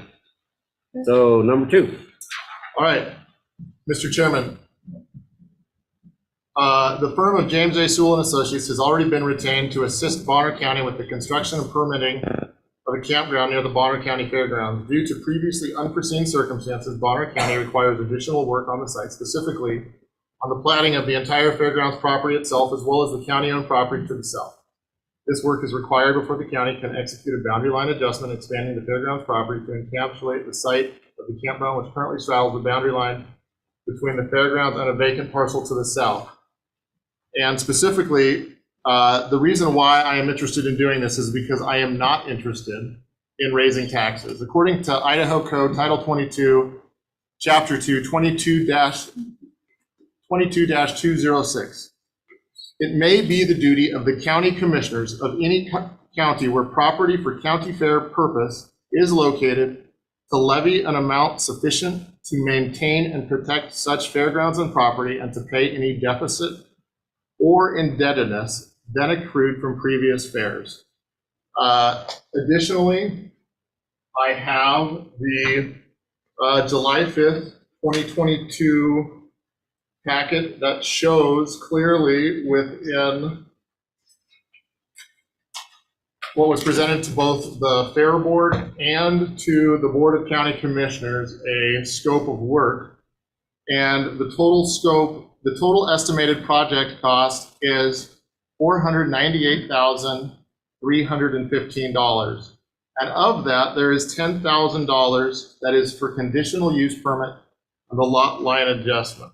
So included in this package, which was absent from a previous one, is the contract from Sewell Engineers to be able to meet the terms which of the approved grant application. So, Mr. Chairman, based on the information before us, I move to approve additional work by Sewell and Associates at Bonner County Fairgrounds and adjacent property, including survey work to plat same in an amount not to exceed $25,000.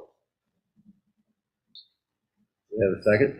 No, there's, I'm not going to second the motion. I have issues with even the language, let alone the issue. Okay, I'll step down from the chair and second it. So, Roll call vote. well, no, we get discussion. There's Okay, discussion. discuss. There's discussion. So there's some inherent errors with the memorandum on its own. So first it says, previously unforeseen circumstances, Bonner County requires additional work on the site, specifically the plating of the entire fairground property itself. So we had this discussion 2 meetings ago, where the county and the planner and the city confirmed that we do not have to plat the fairgrounds. So that argument is not true. And it was that statement that resulted in Commissioner Bradshaw changing his opinion because it was deemed new information to him that we did not have to plat the fairground. So that's the first part of this memorandum. And so that is not an accurate statement to the county. And so the other problem that we have is there's 2 statements that were made at the same time. One, it's additional boundary work, but then it's boundary work that we already identified. So you can't have it both ways. Either it's new or it's old. The whole memorandum is flawed. Therefore, this board should not be voting on engineering services from Sewell Engineering because it is not a new issue to need to plat. That is a made-up statement by a commissioner because it was already confirmed. And when we were in the meeting, our planning director stood up and confirmed for the whole county, we do not have to plat. Because the question came, if we don't have to plat, well, then we could additionally save even more money because we don't have to spend it. That's what pushed a commissioner to change the vote. So this memo is not accurate. It is a misrepresentation. It is not factual. And again, this whole idea is not in the best interest of Bonner County.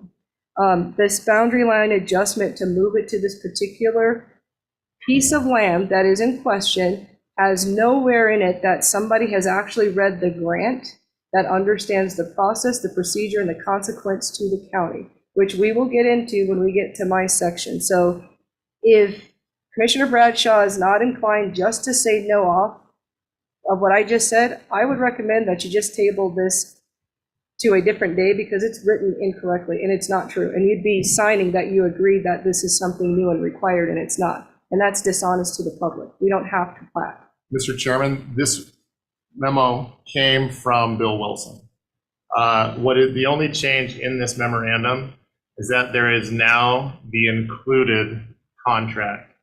Additionally, the piece that was added was that we found the memorandum that has been the change from 2014, which clearly stated, and I'll read from it, the discussion decision regarding memorandum of understanding for parking lot use of Bonner County real owned property. And in 2014, as I may remind people, as today, it was due to a timeliness issue. This grant has a timeline associated with it. And in 2014 and as today, this same piece of property is the one that is being addressed. This memorandum has gone through legal. It was written by Bill Wilson. And I remain uninterested in raising taxes on Bonner County to maintain our fairgrounds. I think that is, oh, sorry. I thought you were done. No, and I will state again, it may be from Idaho Code 22-206. It may be the duty of the county commissioners of any county where property for county fair purposes is located to levy an amount sufficient to maintain and protect such fairgrounds and property and to pay for any deficit or indebtedness then accrued from previous fairs I stand by my desire to not raise taxes and to be able to generate revenue that will support our county fair moving forward. Thank you for mentioning the MOU, because that's actually another reason why you can't do this, because there's a current MOU in place that says it's a parking lot. So you'd have to address that before you address the one you just put forth. Because currently it says we're supposed to use that piece of land as a parking lot. Once that condition is removed, then you can reconsider what you're going to do, because even in that MOU, it says until otherwise determined. So you have to address the original MOU for the parking lot first before we can address what you put forth. And none of what you said addressed the fact that we do not need to plat the fairgrounds. So will you at least confirm that you understand that we have received objective evidence from the city and our own director of planning that the opening statement of your own memo is inaccurate? We do not need to plat the fairground. Mr. Chairman, I believe that this Board of County Commissioners has fiduciarily to look out for the best interests of the county and the fairground, and I believe that we can do both. No one, or at least speaking for myself, I am not advocating that we start tearing up ground today. I am advocating, as I have previously advocated, that we engage the firm of Sewell and Associates, which has already been retained to assist Bonner County with the construction and permitting of a campground near Bonner County Fairgrounds. Due to previously unforeseen circumstances, Bonner County requires additional work. I am advocating that we do not raise taxes on Bonner County to maintain our fairgrounds, and that is. I'm advocating that you address how hard you're pushing to spend $25,000 while you keep repeating that you don't want to increase taxes when you could accomplish both by stopping what you're doing. So what I've asked you to answer is, the land does not require to be platted. Do you agree that that took place 2 meetings ago? The director of planning stood up and presented that. Do you agree that that took place? Yes or no, not another statute. It's real simple. Yes or no? Mr. Chairman. Yes, it's on tape.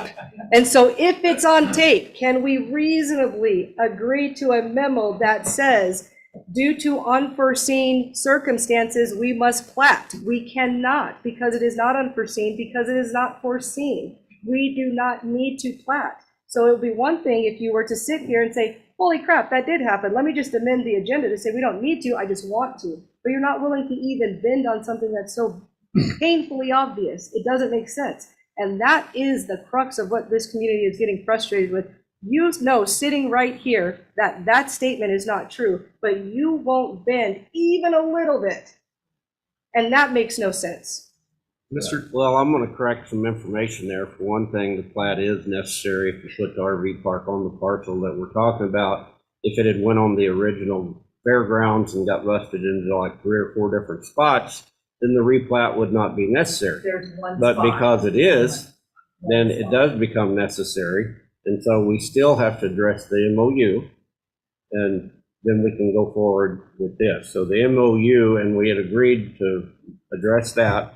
And so that is not on the agenda, so it would have to get posted for next week, and you can repost this one following the MOU issue. I think that would be the smartest thing to do at this time. Would all 3 of us agree on that one? Yeah. Well, yes. There was a motion and a second, Mr. Chairman. So roll call vote. Vote. Yeah. Yes. No. No. Third one. Mr. Chairman, I have a email in here, which I don't know if the members of the general public have, but I'd be happy if anybody wants it. It's from Cornell Razor, and I'll read. This was dated March 14th. I don't know that I have all of my correspondence with him, but I'll paraphrase. I emailed asking Mr. Razor for help. He was on the list, or he was suggested by Mr.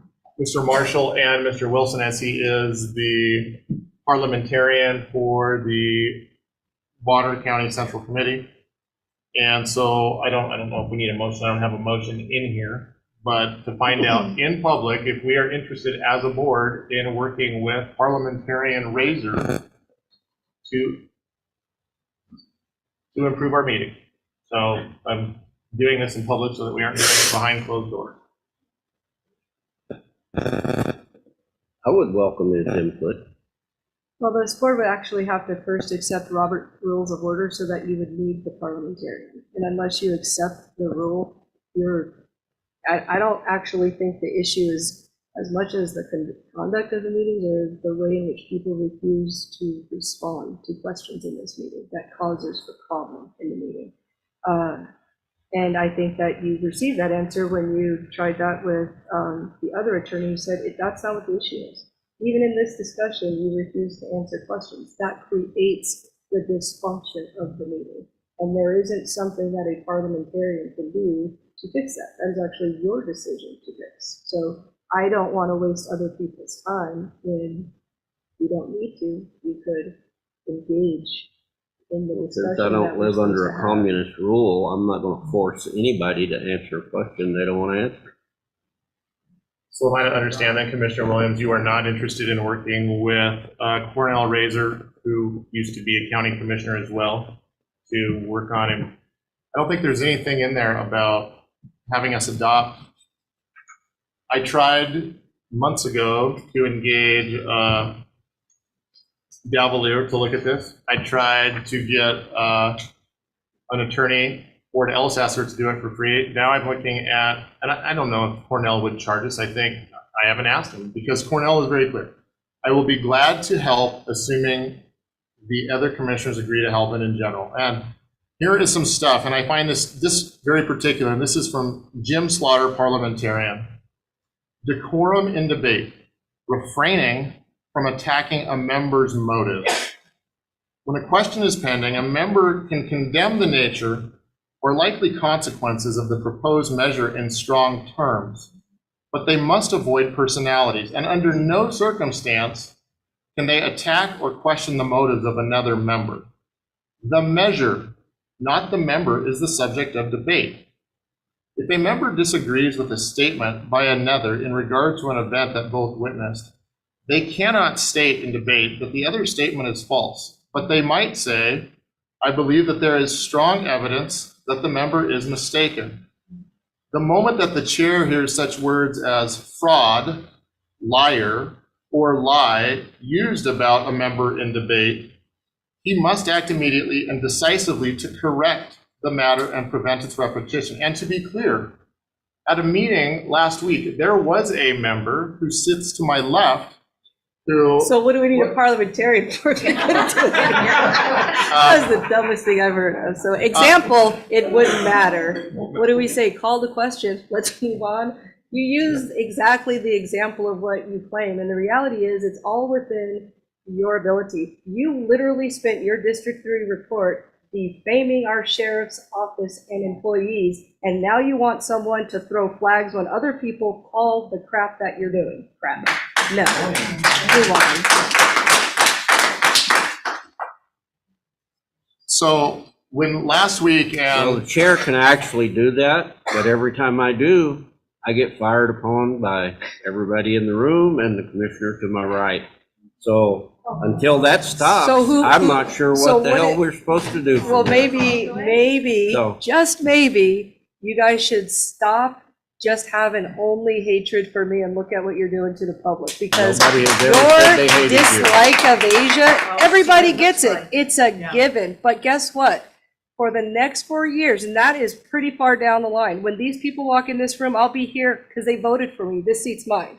The only question that will exist is in the next 2 years, which one of either of you will actually be sitting next to me? You are disrespectful. A parliamentarian will not fix that. So, you guys have to fix it. So that disrespectful thing, does that work both ways? Yeah.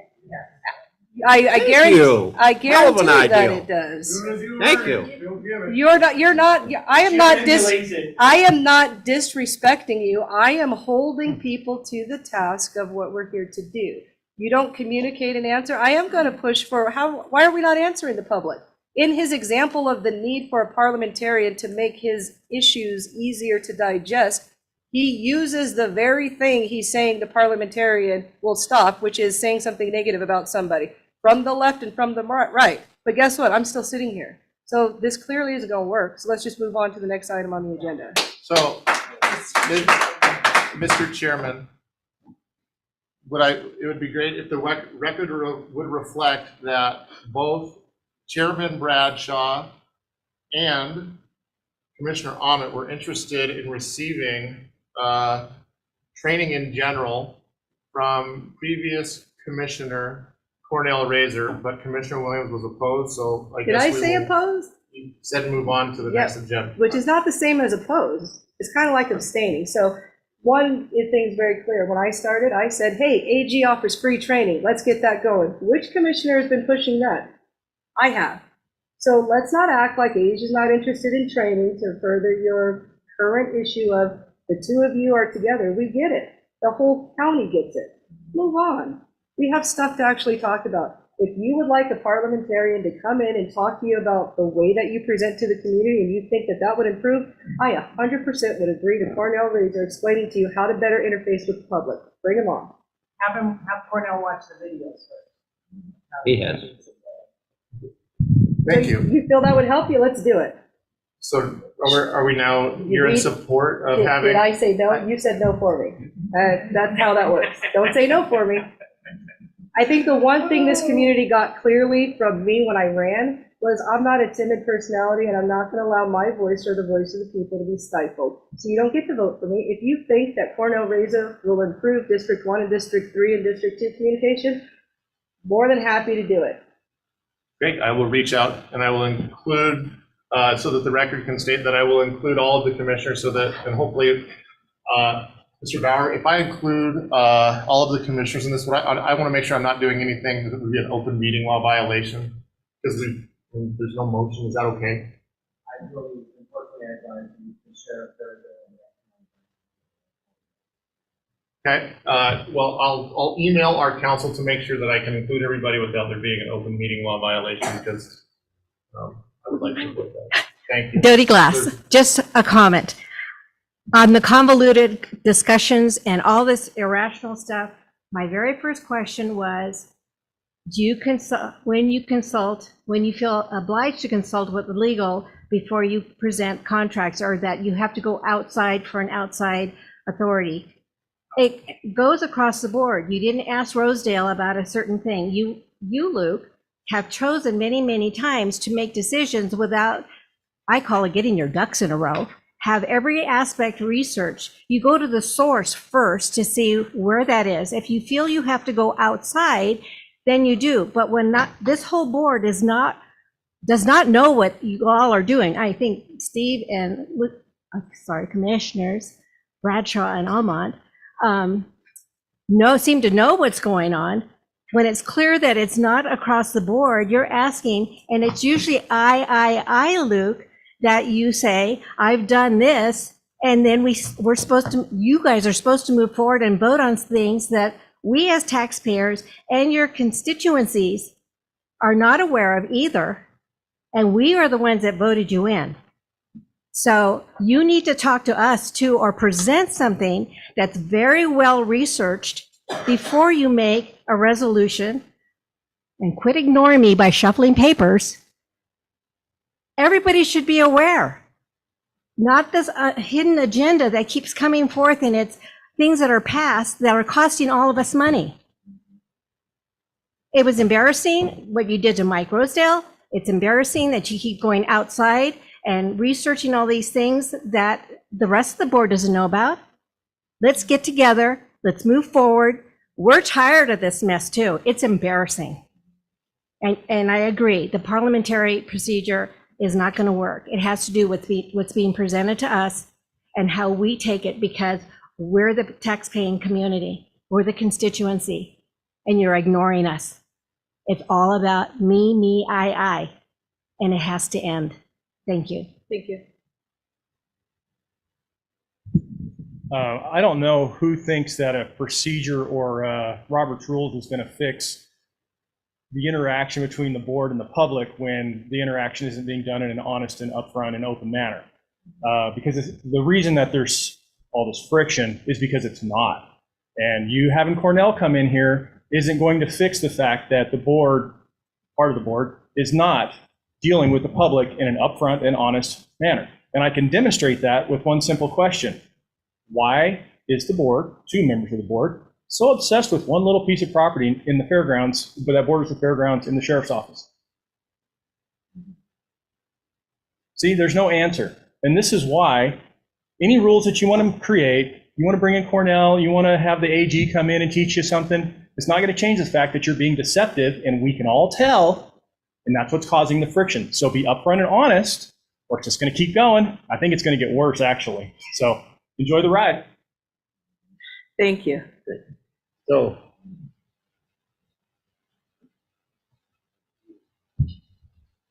we'll make a motion. There was no motion included, Mr. Chairman. I was just looking to see if there would be a sense from the board and public that we could have that conversation. That was it.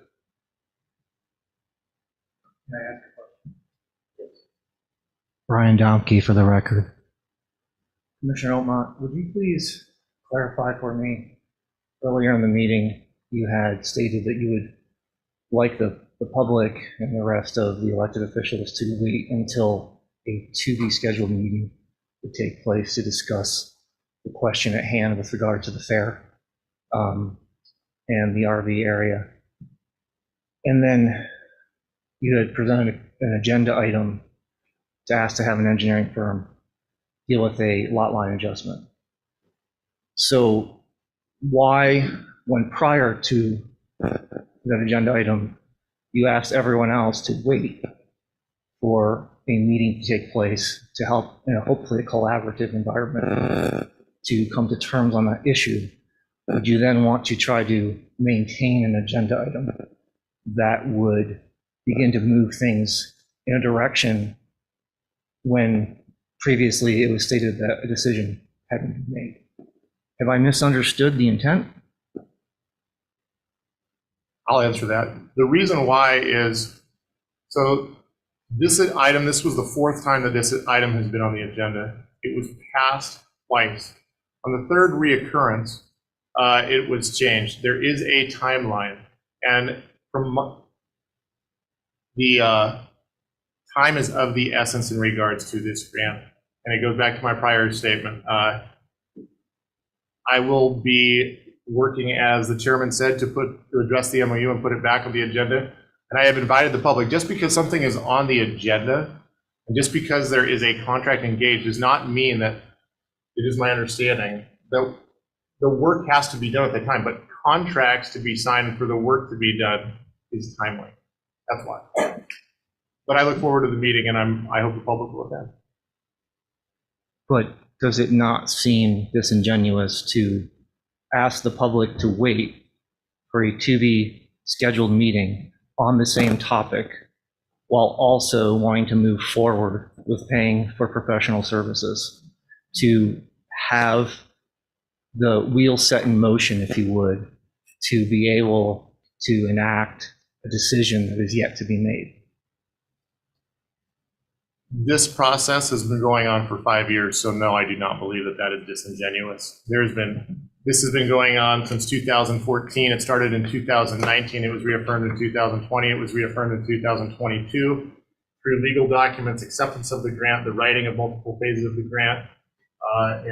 So personally, no, I don't believe that it is disingenuous to go forward with the legal actions that this board has consistently, and the Fair Board has consistently accepted and agendized and put in their minutes. No, I simply don't. Okay, then the meeting that's to be scheduled has what value? To be present. Just because we're looking at this doesn't mean that there is going to be a bulldozer that's coming in the next day. I'm fully aware of the process of the planning, design, and construction of facilities. Thank you. Yep. I'm asking a specific question about prior in the meeting, when you asked the public to basically sit and wait so that a meeting could take place in a collaborative manner. Typically, when we're planning a project, we establish the goals and the intent before we start to do design. So cart before horse seems to be the issue in this case. It would seem appropriate that you would have removed this agenda item, once you had made that comment to the public? This has been designed and on the table for 5 years. But I think that you bring up some reasonable points. And I think that, Mr. Chairman, with that being said, I will wait to put this on the agenda until after that meeting. How's that? Thank you. You're welcome.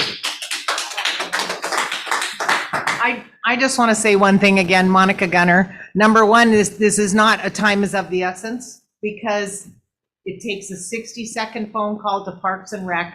Can we hold off for a year? It's not time is of the essence.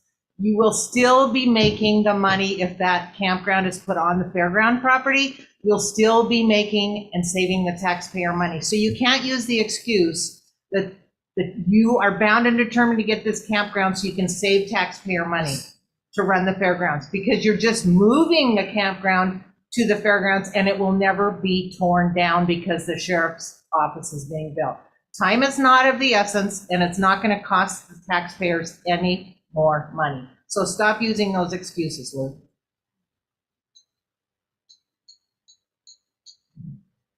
Mr. Williams.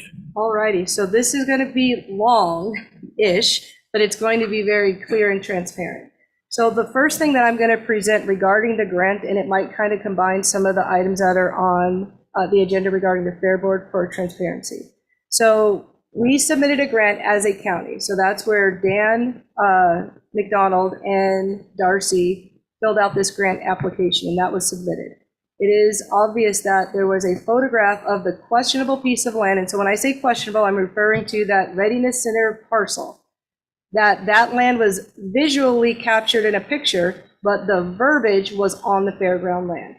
And so about a year ago, conversations took place where people were asking, if we build this and we have to tear it down, what happens?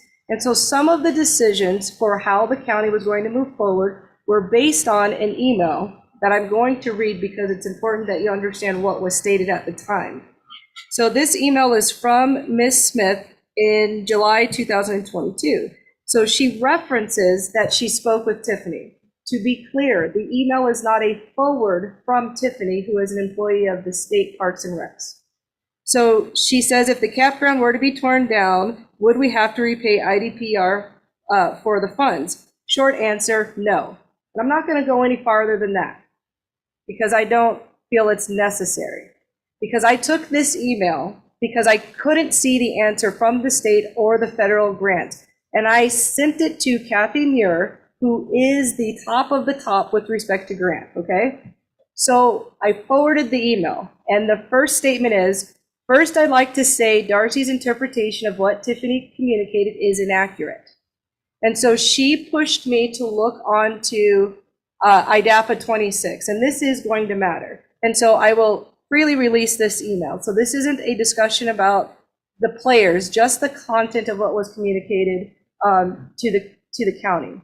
And so the fairground land, having the actual RV campground, is what we need to do if we want to take the grant. So we need to stop saying we have $500,000 approximately, because we don't have $500,000 approximately. The Bonner County did not hold out $500,000 to build this RV campground. What it did was it applied for a grant for the fairground for an RV campground. So the question of, can we just rip this out when we decide we need that piece of land? Well, I would submit to our county that the commissioners that vote for that need to proffer the $500,000 that we would have to return. This is not an opinion, this is just the facts. So if we were to go into IDAPA 26, which I'll tell you the title here, Rules Governing the Administration of the Idaho Department of Parks and Recreation State and Federal Grant Funds. They're actually very clear. So when you go to 0.4, it says adequate title and public access. The grantee must have clear title to or adequate control and tenure of the real property. So the question to the community is, if we took this grant and we built our RV campground on this questionable piece of land, does the fairground have an unencumbered access to that piece of land? The answer has to be no, because the one thing this board agrees on is that if we need to tear the campground down, we will and will extend. So that does not meet the requirement. So therefore, we would probably fail an internal audit on if we built it on that location. So the next item is limitation on use. Property rights obtained with grant funds must be free of all reservations or encumbrances. Well, we would be entering into the supposed grant knowing that we have an encumbrance if we put it on this piece of land, because we all agree we probably are going to need that, just not now. So that's 0.4 and 0.5 of the rules that govern accepting the grant. We haven't even gotten to depositing money yet. So the other question that keeps coming up is project management and disbursement of funds. Essentially, once we take this grant money, which I would say if you're going to put it on this land, we cannot take the money because we know it is not free and unencumbered land if we followed this board's majority desire. But the management of the grant requires that we maintain the public access. So then the question comes, what happens if we don't comply with the grant itself? Well, it's actually pretty black and white. It is 0.12, failure to comply. If a grantee fails to comply with the obligation as set forth in the signed grant agreement, the applicant must repay all or a portion. Who has all of a portion of this dollar amount? This is not an opinion. This is the rule of the grant. So as we look to this grant, the question isn't where we put it. We only have really one option if we take this grant. The question is, if we're going to move forward with an RV campground, is this board going to agree that based on the laws, and I'll quote, laws matter, we have to put it on the RV campground on current fairground land that is unencumbered, and we must maintain that. And I will go back to Kathy's email because we applied as the county, and what we told the government was we were going to have 20 plus years of the RV campground. We will have lied if we don't have 20 plus years. So why would we get into this entanglement and war of words when, based on the face of this, just the IDAPA 26, the grant obligations, the 20 plus years that we told the federal government that we would maintain this campground, if it is so important that we help the fairground become financially independent of the county, every last commissioner should be voting to make sure that we can have that campground on current fairground land where it's unencumbered, where we don't have an additional use for it, so that we can maintain the fiscal responsibility of taxpayer dollars. Because the other comment that comes from the state and the federal level is that if we take $500,000, flush it down the toilet, and then we put our hand back out for another grant, who is not going to get anything? So it's not a wise decision. This is not a decision that should be this difficult to make, which is why you guys keep asking, why are we pushing this? So I put forth that if you actually review the grant, the laws that govern the grant, we don't have the option to do any of what anybody else is discussing because it's not unencumbered land. We agree it is encumbered. There has never been one time when either of these commissioners have told you this is free and clear land. They say county land, but county land is not the same as fairground designated land. And we have proven that by the fact that we needed a memorandum of understanding between the Fair Board to use that piece of land as parking, because if it was, it's all my land and it doesn't matter, why did we need that? We needed it because it is not exactly the same. And a lot of people recognize that if for 2 years we don't run our fair, you could walk in and say, I'll take the fair. What does the county do when we decide we want our land back, but we had to shift who's managing our fair? We don't have, that's not forward thinking. So this makes it a very clear argument that we can't. And I argue that the Fair Board is not going to manage a grant on that parcel of land because this grant requires the Fair Board to manage the campground, which is the Fair Board resources. The county didn't budget to open its own campground on that piece of land. That's not what we budgeted for. But the way they keep saying it is that we have nothing. We have budgeted for nothing. If you read the grant, the $25,000 match that keeps getting referenced, that someone is saying, I can choose that it will be part of the boundary line adjustment, that's not accurate. That's not in the grant. We don't have the right as the board to say, spend your $25,000 here. That's not how a grant works. So it is, after understanding the grant, it is my motion that this board move to allow the Fair Board to place the campground so that they could have in eternity to have income on current existing fairground land, and that the board renew this request for an extension, or actually make the request for an extension for the grant. It would cause peace. Otherwise, the real answer is we are not going to get a campground. You cannot take this grant if you do what these two are recommending. You can't. It is encumbered land. You cannot go into it knowing that you're going to tear it down. We said 20 plus years. We can't bind our county that way. And it is foolish to be stuck on this for so stinking long when it's actually IDAPA rules on what we would have to do. And I would argue that the auditor would not say that we should even accept the grant because we know we're not keeping it for 20 years. So in my opinion, the grant isn't even on the table if you want to put it on that piece of land. So I move that the Board of County Commissioners allow the fairground to place its RV campground on existing fair board property, and that the board actually request an extension for their grant.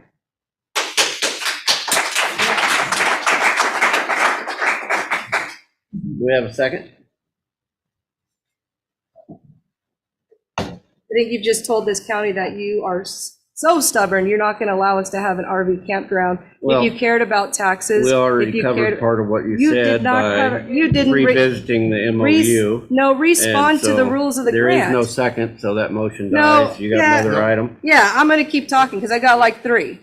So Go to the next item. respond to the rule. I mean, so what is a parliamentarian going to do if you guys just say no? You guys owe me as a taxpayer a check of $500,000 to pay this grant then, because we can't afford that. We don't save money up as a county to pay back bad decisions. The grant obligation requires that we repay it if we tear it down. So where does the $500,000 come from? Anybody have an answer since you want to spend it? We don't have $500,000. The county didn't budget for a campground. We're asking for free money from the government for a campground. So you owe me as a taxpayer an answer when I just quoted you the rules, and I will hand you even the grant conversion. You haven't done any of this. We have done none of this. Actually, So we can't accept the grant. Part of it earlier when we said we'd readdress the MOU. I didn't talk about MOU. I talked about the rule taking the grant. It says that it can't be unencumbered land. So do you agree? I'm sorry, can I answer your damn question? Mr. Chairman, I believe I was talking. I don't interrupt you. Don't interrupt me. I'm pretty sure that's That not true. respect goes both ways, young lady. You can make it however you want it. Mr. Chairman, I would request a recess. What are you've done like No, we're going forward. Sorry, I guess I was, Mr. Chairman, could we have a recess? No, she had a motion, it didn't get seconded, go to your next item, please. Thank you. I would, no, you can't remove my public discussion from my topic, so Mr. Rose, please. I know it hurts you guys to have the Well, you're public the say one that made the something. motion. Yeah, and that's how you You're the do one that it. said something about You parliamentarian. motion, you say 1, you say 2, you say public. You don't need a parliamentarian, I just told you how it goes. The commissioners, Mr. Chairman. I brought up. Mr. Rose, I brought up 2 weeks ago, Idaho Code and fraud and intent and knowing. Now you know. You continue to move down this path, you are inviting the fraudulent criminal application. Thank you, Mr. Rose. All we take is a phone call. Okay. I'm Pat Gunner, and I've been on the Idaho Parks and Rec, not board, but committee for 12 years, and I go to Boise every year and we vote on all these grants. And Asia's right. I called Kathy Muir a few days back, talked to her, and she says if this just continues to, fester and fester, and you can't agree on anything, and that they can and will pull the grant. So we won't have to worry about it. They'll pull the grant. So in that saying, and also Asia's right that we can they can postpone it for 1 year while we could all meet with the county and the commissioners, and well, actually the board for the fairgrounds. That's who really needs to be involved, is the board and where they want it. So, and you guys agreed to postpone it for a week or something. But anyway, that's what I Steve, yeah, Steve and Luke needs to talk to the board. the Fair Board and Asia and stuff, so. Well, they can't both talk to them on anything that we'll have to vote on. That would be an open meeting law violation.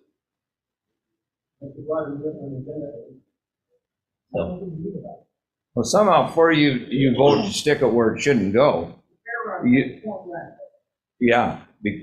because before you vote to put it there, well, then the grant's gonna get full. So that's not gonna help without me. So somehow you three people have got to communicate with the Fair Board and where everybody, the majority wants. And that's why I don't know why there's not a vote to the community to let you board members know where they would like the RV campground. I think the answer is because the community has been very vocal that they don't want it on this particular parcel, which is why it hasn't gone to the community.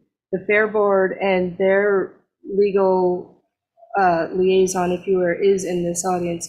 The reality is they are going to have a meeting on Monday.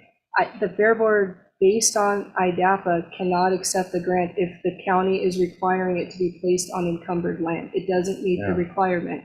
And so if this board does this decision and ignores that aspect, we haven't talked about that. We talked an MOU for parking, it has nothing to do with that particular rule. We can't place it on encumbered land. It is black and white. You can take 5 minutes and open the IDAPA up, but if the board doesn't, what will happen, in my opinion, on Monday is the Fair Board will say, if the county wants a campground there, the county can build it, that they will not be able to. They would be instantly in opposition with the grant requirements. I agree with that. Thank you. So we're losing a campground because of the decision. Cheryl Metzer for the record. Once again, I don't understand what this big kerfuffle is. The grant, the memorandum for the grant says it's for the parcel that the fairgrounds is on, that parcel alone. The body of the grant says the RV, this is on page 18, the RV site-like location is a 5-acre section of land in the most southwest corner on the same parcel as the Bonner County Fairgrounds, 4203 North Boyer Road. That's not the same as the other parcel you're trying to do. The deed that was included in the application to prove that the property was unencumbered, it was for that, it was available for that, is the Miller one, which is for that 43-acre fairground. The only thing that's very confusing, so we won't go to motives, was the Sewell thing that was put in, the pictured diagram. And it's really sad that we have to go through this big kerfuffle and lose the grant. There's a place for it. There's 43 acres there. That's fair. It was designated fairground. There's 20 acres, which is the Readiness Center, and was bought for that purpose. So you are disingenuous to the grant in what you guys have done. And I would ask you to reconsider that. This is just a mess for the county. Why don't you spend your energy toward trying to figure out how are you ever going to get a justice center? There are many projects that you could be focusing on, and you are dead set on this. And it's really sad. And I really wish you would reconsider. And it begs the question to all of us as to what your motive is.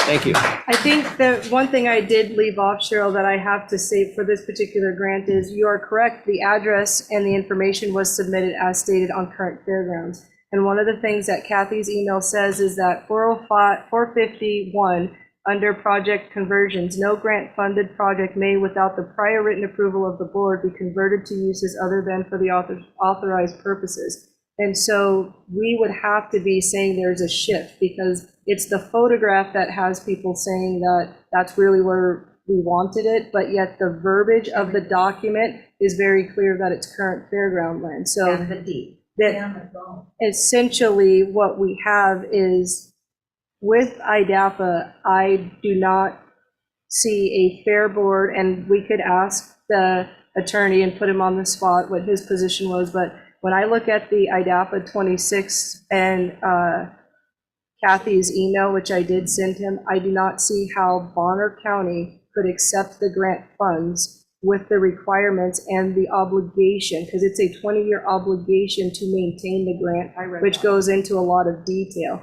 And so my hope was removing all of the minutia of prior employees, just going straight to Kathy and having her answer would be very clear to this board that this isn't the way we can take away the fair sheriff's land if that's what our goal is. So let's just pivot, get our RV campground, and then go back to the tribe and figure out a different method. This is not it. We are forsaking all of the things that this board says it cares about with no answer as to why this is a sticking point. We cannot, and I, as a commissioner, doesn't matter where we are 20 years from now, we should not be taking this grant.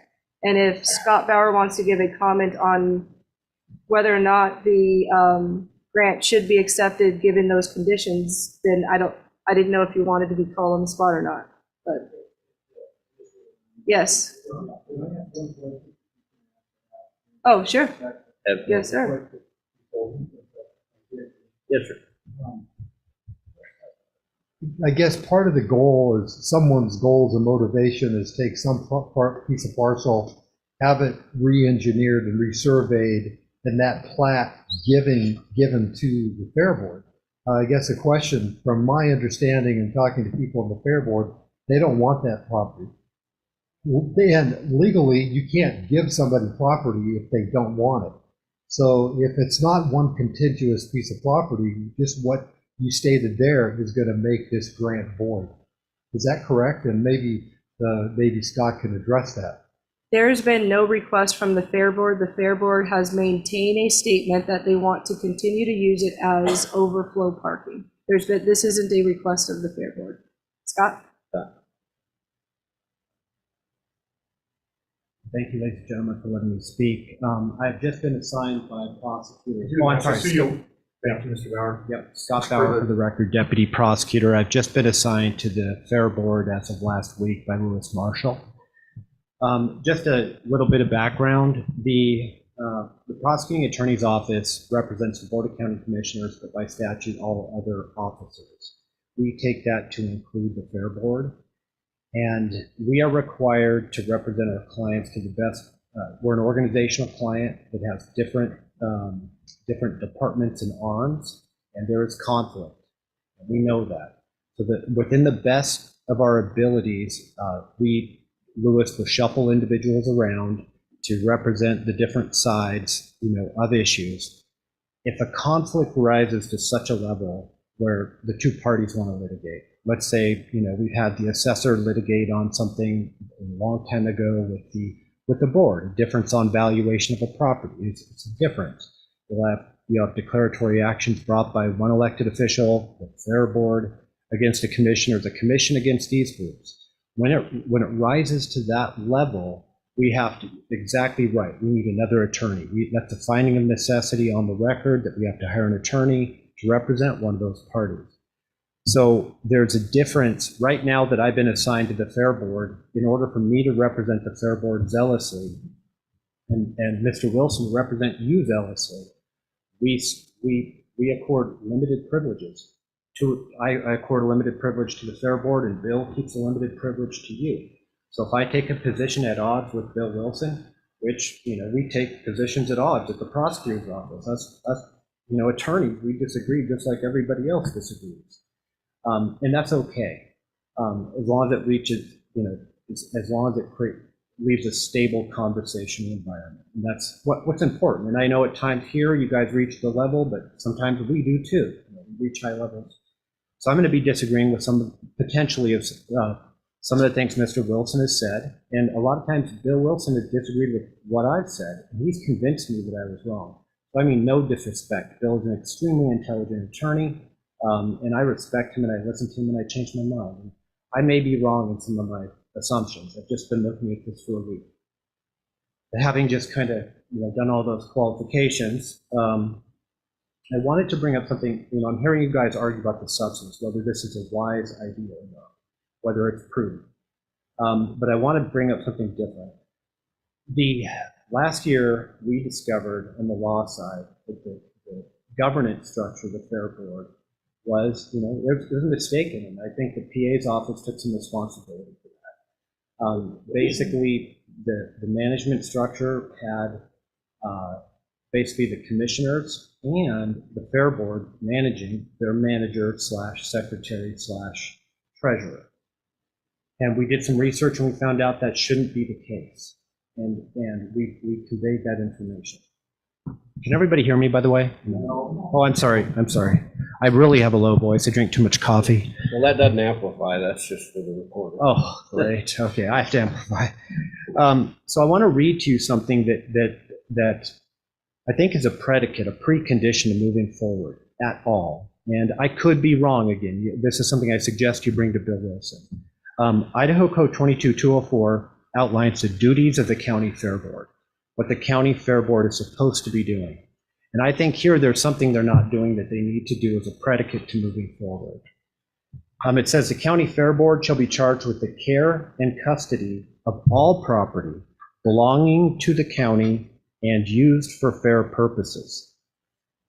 So if it belongs to the county, but the commissioners don't take an action to formally designate it using magic words of designation, but allows them to use it for fair purposes, then the County Fair Board is charged with the care and custody of that property, in my opinion. That's the parcel in question.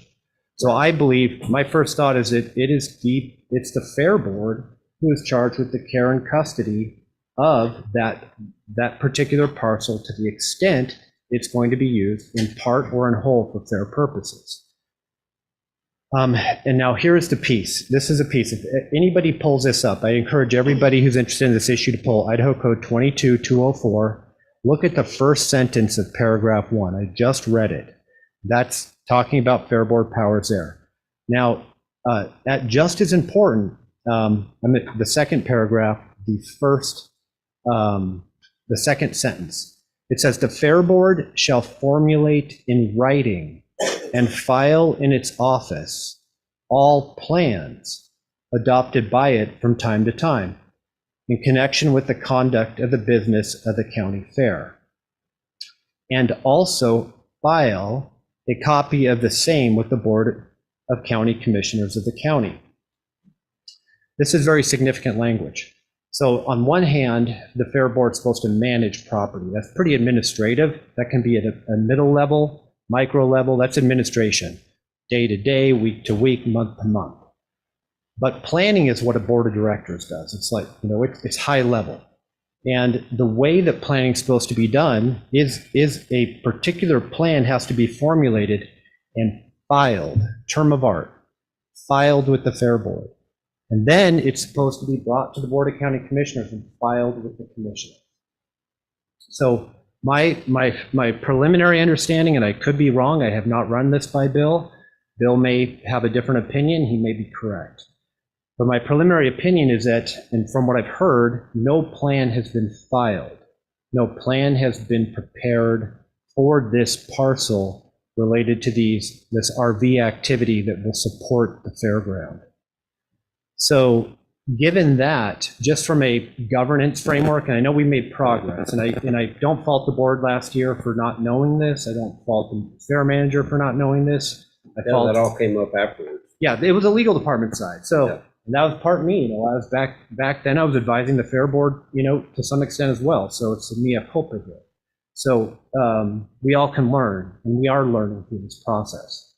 But what I would recommend, when I looked at the MOU, and Luke suggested that I heard you when you said, or Commissioner Ahmet suggested that we take a look at that MOU. I had concerns about the legality of certain portions. Now that doesn't mean that Bill gave you bad advice in drafting it. He may be correct, I may be incorrect. We just haven't had that debate.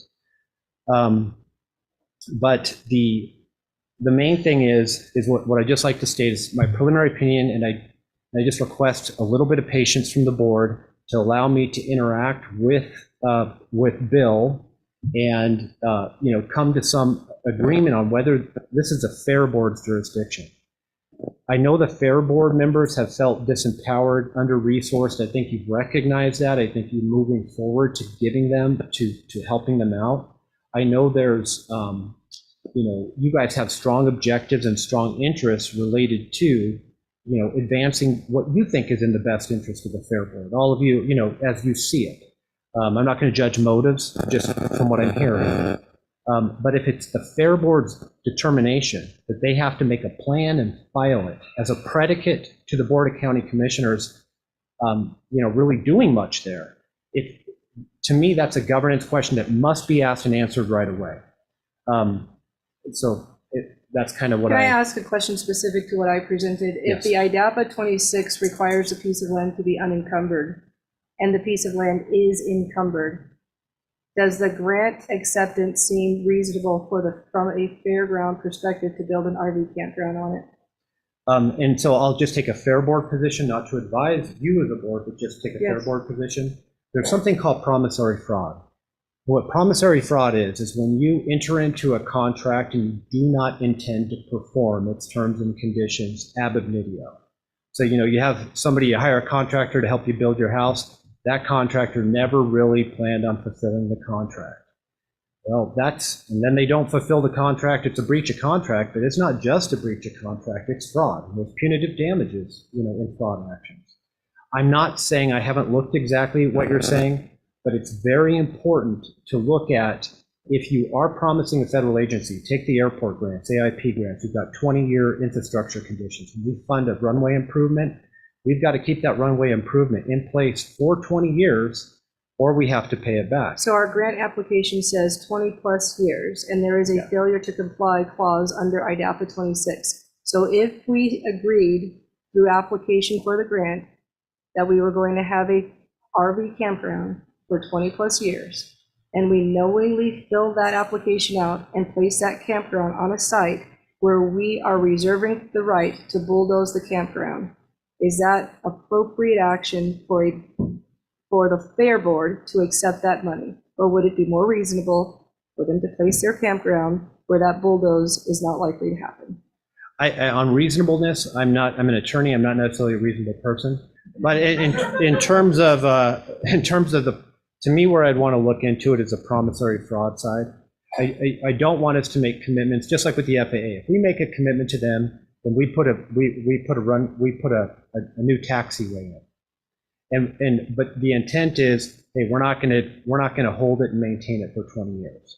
I'm not positive whether under the terms and conditions of the contract that would be considered what type of condition that would be considered. But it's serious enough. It's when you make a deal, you intend on performing it for the life of the deal.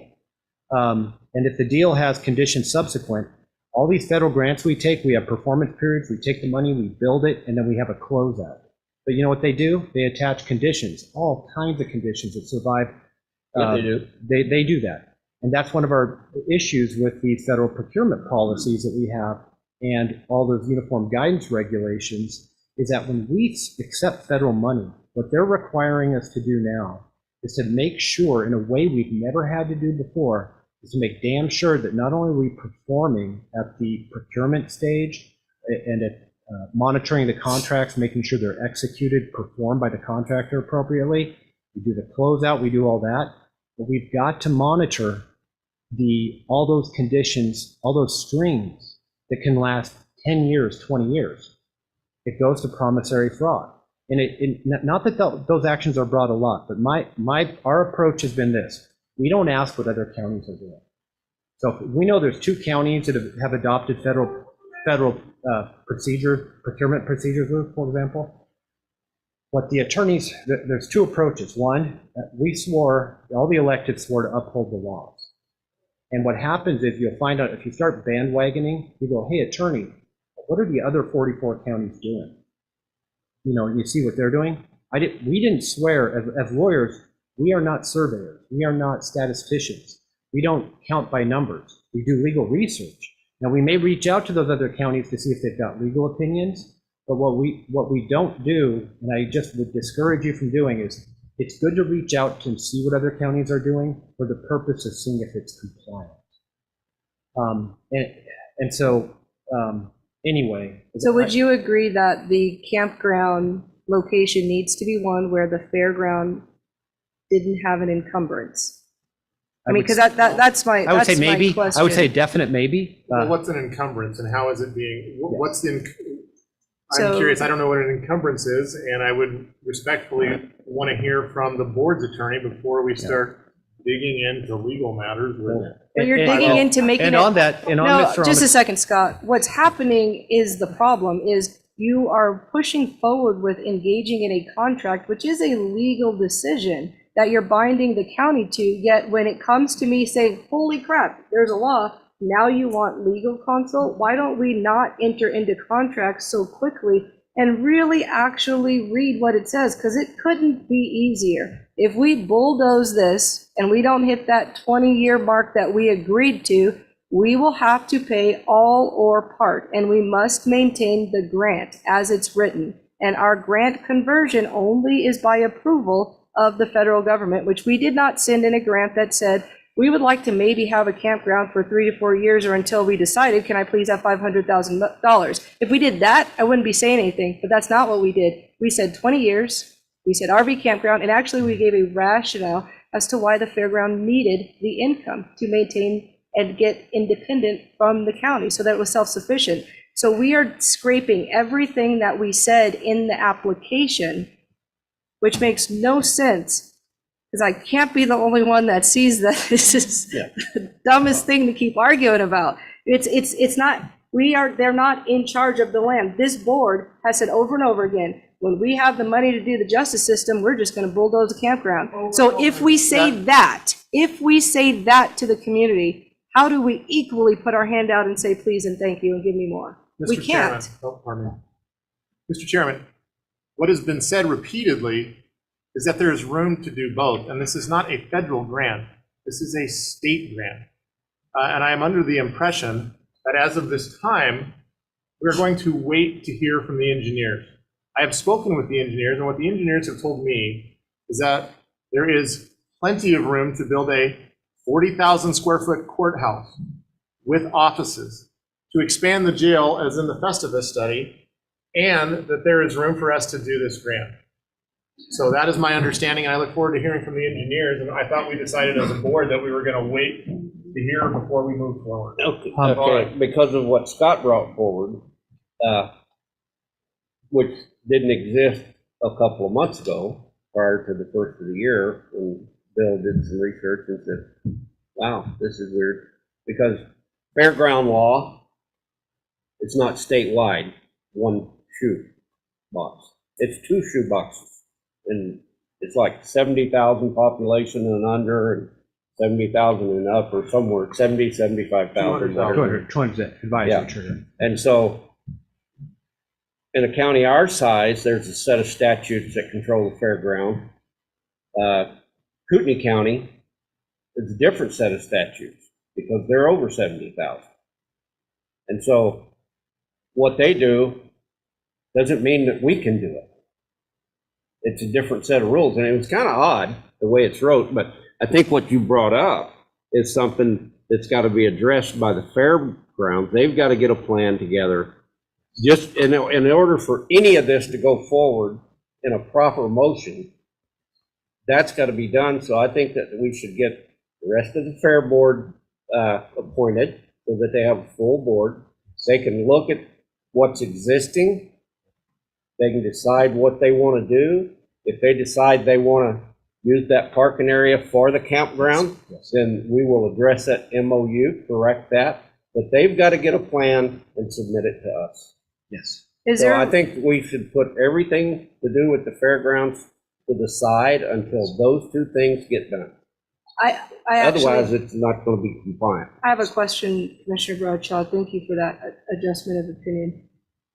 Would you agree to just allow the Fair Board to create their plan and identify the location on their existing Fair Board property so that we can request an extension for this grant to move forward? Because one of the last things that Kathy says, and to be clear, Tiffany is the state rep, Kathy is above, and I went to the top so I didn't have to keep having this conversation.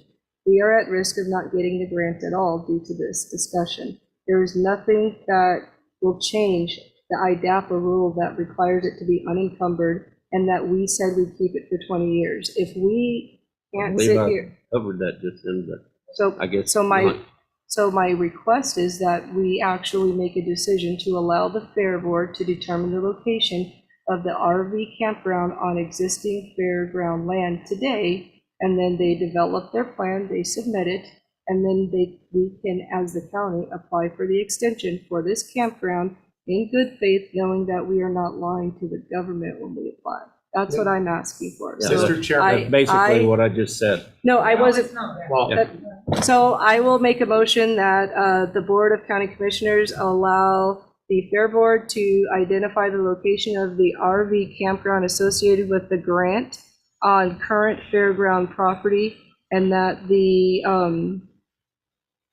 Fair Board will continue as directed by their attorney to develop their own plan And submit it to the and commission. submit it to the commissioners. That's what I said. But just I'm shorter making a words. motion. I'm making a motion. We have a second? I'll step down from the chair and second it. Roll call vote? no. Yes. Yes.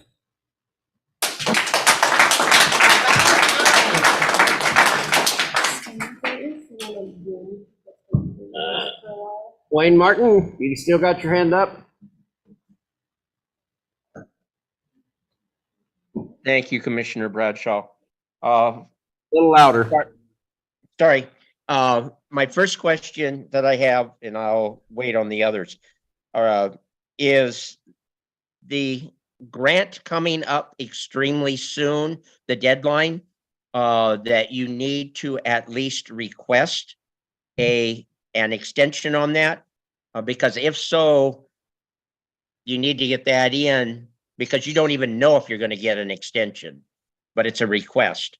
The young man in there might be able to answer whether or not they will. I've got quite a few other questions, and it sounds like you're not going to go into Asia's, what is it, number 2, because I do have questions on her number 2 for you. Yeah, that would, that is all in the Fair Board's hands now. Okay, thank you. All requires that, so. Okay. So you had sheriff executive session thing, which. My question is, will this, I don't have executive no, session. my request was that we do the executive session for technology. Do you no longer want that? We've been voting on it every week. Remember, we had Curtly online. Yeah, oh, I'd love to do that. So my motion is that the board agree that we will agendize an executive session for the sheriff to discuss technology issues with Robert Curtly with the board. That is his Absolutely. elected duty right. Absolutely. Yeah. Put it on the agenda. I'm supportive of that. However, to be clear, the previous discussions of which we have voted twice against regarded general staffing, which is specifically precluded in open meeting law. And it says, here's from the Idaho Open Meeting Law Manual. This provision enumerates specific and not general statutory exemptions of the requirement of conducting an open meeting. It is the Attorney General's opinion that a public agency cannot conduct an executive session to consider general personnel matters. I am happy to have a discussion with Mr. Curtly regarding anything that meets the open meeting law requirement. I am 100% opposed to violating open meeting law from the beginning for a general staffing discussion. I don't think that's what your meeting was. No, it wasn't about It wasn't general staffing. It was about technology. Okay. It was, and Technology. so to expand that, sheriff has a system that is not open to the public because we wouldn't be as safe. And so that discussion with this individual occurs behind closed doors. There's not a decision made, it's information that is passed. That is the request that he had on the agenda, and what occurred was his request to go into executive session brought all elected officials to our building, and then it failed with a 2-to-1 vote, and no elected official wants to return to our building to be told to wait and go home. So the point of this is to guarantee when it shows up that that is not going to happen to elected officials. So it's been first, did you second or? Did you make a motion? I said I move that we allowed Oh, a yeah. executive session. Yeah, it doesn't even take a vote. I mean, it's his right. It can't be scheduled for today. But I it's would not on step the down agenda. and second that I motion. said for the next one, so it's to make, because he needs to get all the electeds, like this was like 3 meetings ago, I know, but he invited all elected officials to hear the presentation from the specialist. So everybody stood out of the door for like a half an hour, and then the two of you voted no executive session, so they all left. And they were not happy with that. So the goal of this is, when he puts it on there, that we don't do that to him again. We are the ones who determine what goes on a Board of County Commissioners executive session. And I am happy for us to invite, but That is the point of this vote, though. That's what I'm saying. We can vote on it today, and I am totally supportive, but I retain my right to vote against any item that is going to create an open meeting law violation as previously has been brought forward. Luke, don't blow smoke. You didn't even let him speak. You just voted no, no, no, and then the door was closed. So that's what we're trying not to do. And again, a parliamentarian would not help you. Throwing out open meeting law does not make it fact. You didn't allow the sheriff anything. We had a vendor on Zoom, and you two voted so fast, he didn't even know what happened. So let's not be disingenuous. The request here is to give confirmation, as sheriff sends out an invitation for this meeting again, that he will not be turned away with the rest of the electeds, because your response to electeds who reached out to you personally and had an issue was, that's your right because you're the commissioner, grow up. That's not okay. So since you want to keep arguing the point, you could just vote and move on. Mr. I'm going to be Chairman, transparent. I can't address that. Before I scheduled the very first meeting, I checked with Prosecutor Lewis Marshall and explained the purpose of that, and he agreed and approved that meeting being an executive session. So that was approved. Yes, sir. And we'll go ahead and vote, and I Yeah. want to just make. So I will second it. Roll call vote. Yes. Yes, Yes, ma'am. thank you. Who's the same? So no, I want to talk about something about future development, future progress, and what we're going to do. And I had a private sidebar conversation with Commissioner Bradsaw. No one should ever say that they spoke to Sewell Engineering and they said we could put 40,000 square foot on the property and do that. You know, studies have to be done, needs assessment have to be done, the courts have to be consulted, the prosecutor have to be consulted. Do we need a public defender's office? The laws in Idaho have changed. The state of Idaho are taking over that. So in 2 years, we may not even have to provide a building. It'll be incumbent on the state to do that. There's so many questions that have to be done, where it's going to go, how is it going to go. We have a 124 bed facility right now that this morning had 103 people in it. So I'm going to tell you, you cannot add on to it, and you cannot remove those people and go someplace else. So a study has to be done. We have to find out if we have to build a brand new facility, if it has to be built next to the courthouse, if the courthouse is going there. So I'm just asking, please don't make assumptions that 40,000 square feet, we don't know if it's going to be 1 story, 2 story, how it's going to encompass. The only thing I've been advocating as a sheriff for now going on 15 years is that we just maintain the possession of that property so that when we make a decision, and I'm going to tell you, maybe Asia will be here, but when we build a courthouse and we build it, I won't be sheriff, okay? It's not my kingdom that I'm expanding. What I'm doing is making sure that that property is available and all those studies can be made and we can make an educated decision on what we're going to do in the future. If we sell the property, the courthouse and the prosecutors and the public defenders, that property could bring in $50 million because it's lakefront. We have no idea until we actually do an investigation, or maybe more, we don't know. But I tell you, let's not pass out accusations that it can go here or there. We haven't done any studies, and I can't say we are, if it's going to work or not.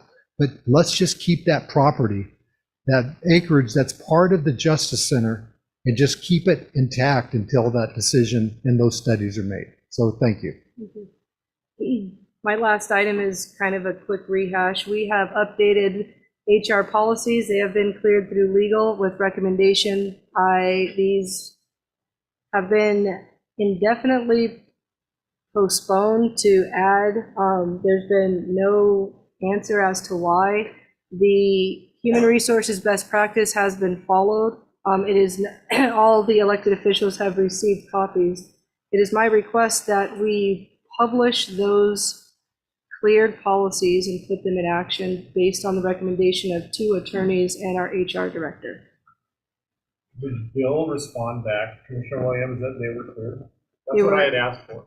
I had specifically asked Bill Wilson and Lewis Marshall for the board's attorneys to clear those. And I have repeatedly said I am very happy to put those back on the agenda as soon as the attorney for the board clears them.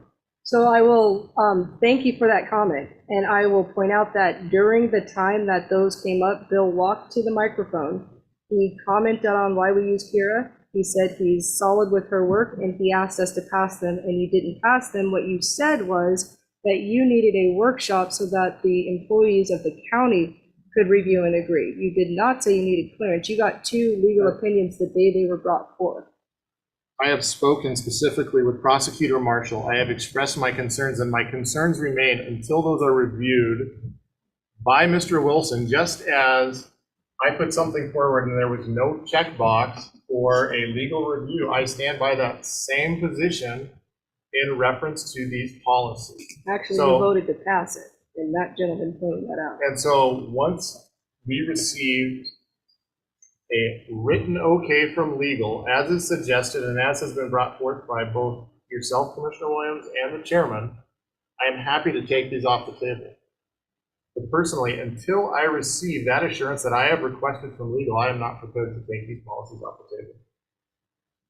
So those were given to you with 2 attorneys, with Bill also pointing out to you that he is not an employment attorney and that is why we use Kira, because it's a specialty. I did a whole presentation the following week to explain her curriculum vitae, why we use her, and why it's important. And it's part of human resources risk management. So if the legal representative for that particular type of law passes it, you don't shift it around to a whole bunch of other people to ask them their opinion, because then they get to say, well, that's not my work product, you changed it, so I'm not liable for any changes. That would be us absorbing the risk from that attorney. She wrote it, she stood by it, Bill supported it, we pass it, and then if it's wrong, we get to say, Kira, we're gonna go after you because you wrote policies that weren't sufficient.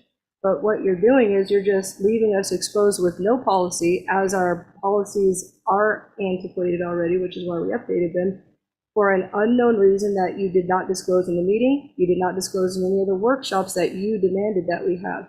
I will point out, it's interesting that that's the position, yet you just present a policy to us with none of those things and you wanted to pass it.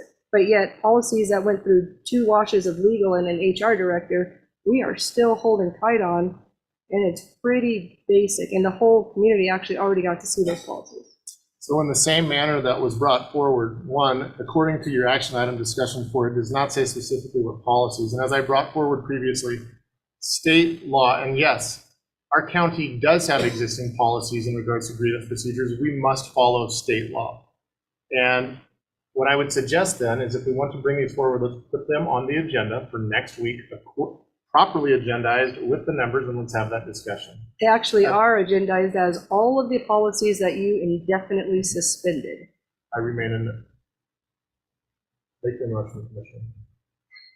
So can you give a reason? What's the reason that you're looking for in an open setting? So maybe in the, you're worried about sending an email to all 3. How about you explain to this board, what is it that you're looking for so that we can get the policies passed? Since we're all here, it wouldn't be a violation. Thank you, Commissioner Williams. I have expressed my challenges to Prosecutor Marshall, and I want them cleared by the board's counsel or from the prosecutor's office. That is my reservation. That is my reservation. That is what I have asked. I have asked the legal for the Board of County Commissioners to send me an assurance that what we have been asked to do is in compliance. We have existing grievance policy, which I have previously stated multiple times. So that is what I've asked. I am waiting that from our legal counsel. At that point, I am happy to address these. I have not received that assurance.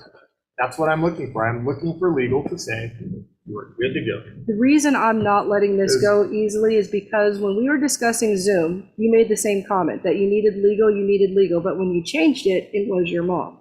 You didn't say you got a response from legal. So instead of saying you need legal, this is the right forum. This is where we can have the discussion. It could possibly be that somebody might know something that would help us move forward and not have to revisit the same thing. So if it's valid, why not just say what your issue is so that at least we know, oh, that's reasonable.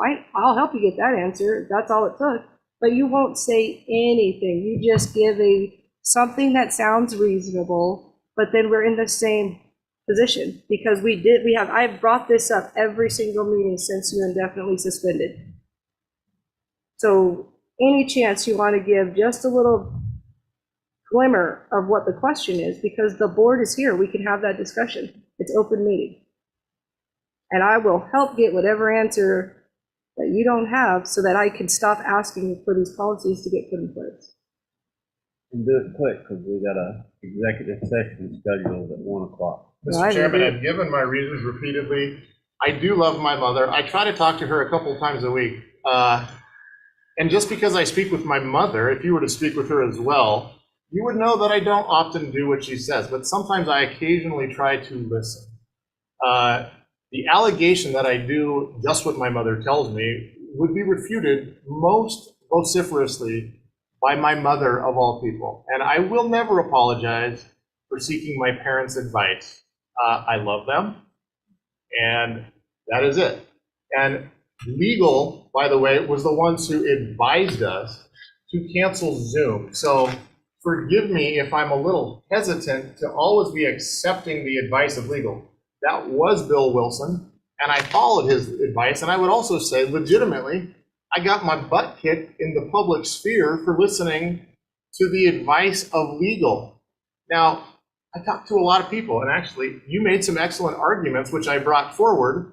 I also said that I spoke with my mother, which I will continue to speak with my mother, and I will continue to reach out across the community for a variety of opinions.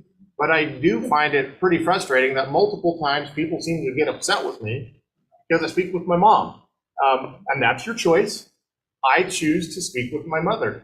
And I've also given my reasons, and I am very hesitant before making multiple decisions that I have to try to pull back or not pull back. If Bill Wilson was here, I could ask him if he would clear that. He is not here. So I am going to stand on what I have previously stated. My concerns remain. They have not been addressed in writing, which is what I want, because it is unequivocal and it clears matters up. It is, we have to be honest with what Bill says and doesn't say, since he's not here to defend himself. Bill did not give a recommendation to cancel. What he said was that in order to remove all of the risk, that's what you would have to do. He didn't take a position, and he repeated that. And I wasn't making a negative comment about you talking to your mom. What I was pointing out was you give us a reason that said you needed legal's response to Zoom. But the reason that you changed was not a opinion that you received from legal. It was something that you got from your mom. That was something that I think resonated with a lot of people. Because part of what I'm trying to do is understand how can I get you to shift an opinion? And you won't offer any substance to your responses. You give a lot of words, but not something that I could say, hey, Bill, Luke has a really good question, and if you would answer this, I could get off this issue. We could potentially be on the same page, but for some reason, you won't give anything at all. And so you're creating the problem that exists on this board because you won't offer anything. There's a reason that this section is supposed to be a dialogue amongst the commissioners. But your answer is, I want someone else to tell me to do it. That's not sufficient. While you equally say that Bill Wilson is the reason you got a negative feedback from the community, why not just open this up and have a discussion? Because it would help the board communication. It would help better understand your thought process instead of just pushing it off to a third party to tell you the answer. We are the commissioners. We are supposed to make those decisions, but you will offer myself as a commissioner and the community nothing by which we know how to approach you. You make it so that it gets frustrating. Because I've said this like a lot. Help me better communicate with you by telling me how you're thinking about this particular issue. May I? It would help one. Never again reference me as being a god. Never again call me a coward in a public meeting. Never again say that myself or someone else is a demagogue, which is clearly on the record for the last meeting. I find that to be exceedingly uncivil when you question my motives. When I have previously given my motives in regards to the fair, which I stand by, in that I am focused on not wanting to raise taxes. I don't know what is difficult to understand with that. I too, Commissioner Williams, am consistently trying to understand how I may be able to convince you that my positions also have merit. However, when I have lost votes of this board, I do not consistently accuse people of their motivations. I do not high-five people who have called me a liar or a coward after a meeting. I do not high-five people who have called me a robot. And I think that civility is a two-way street.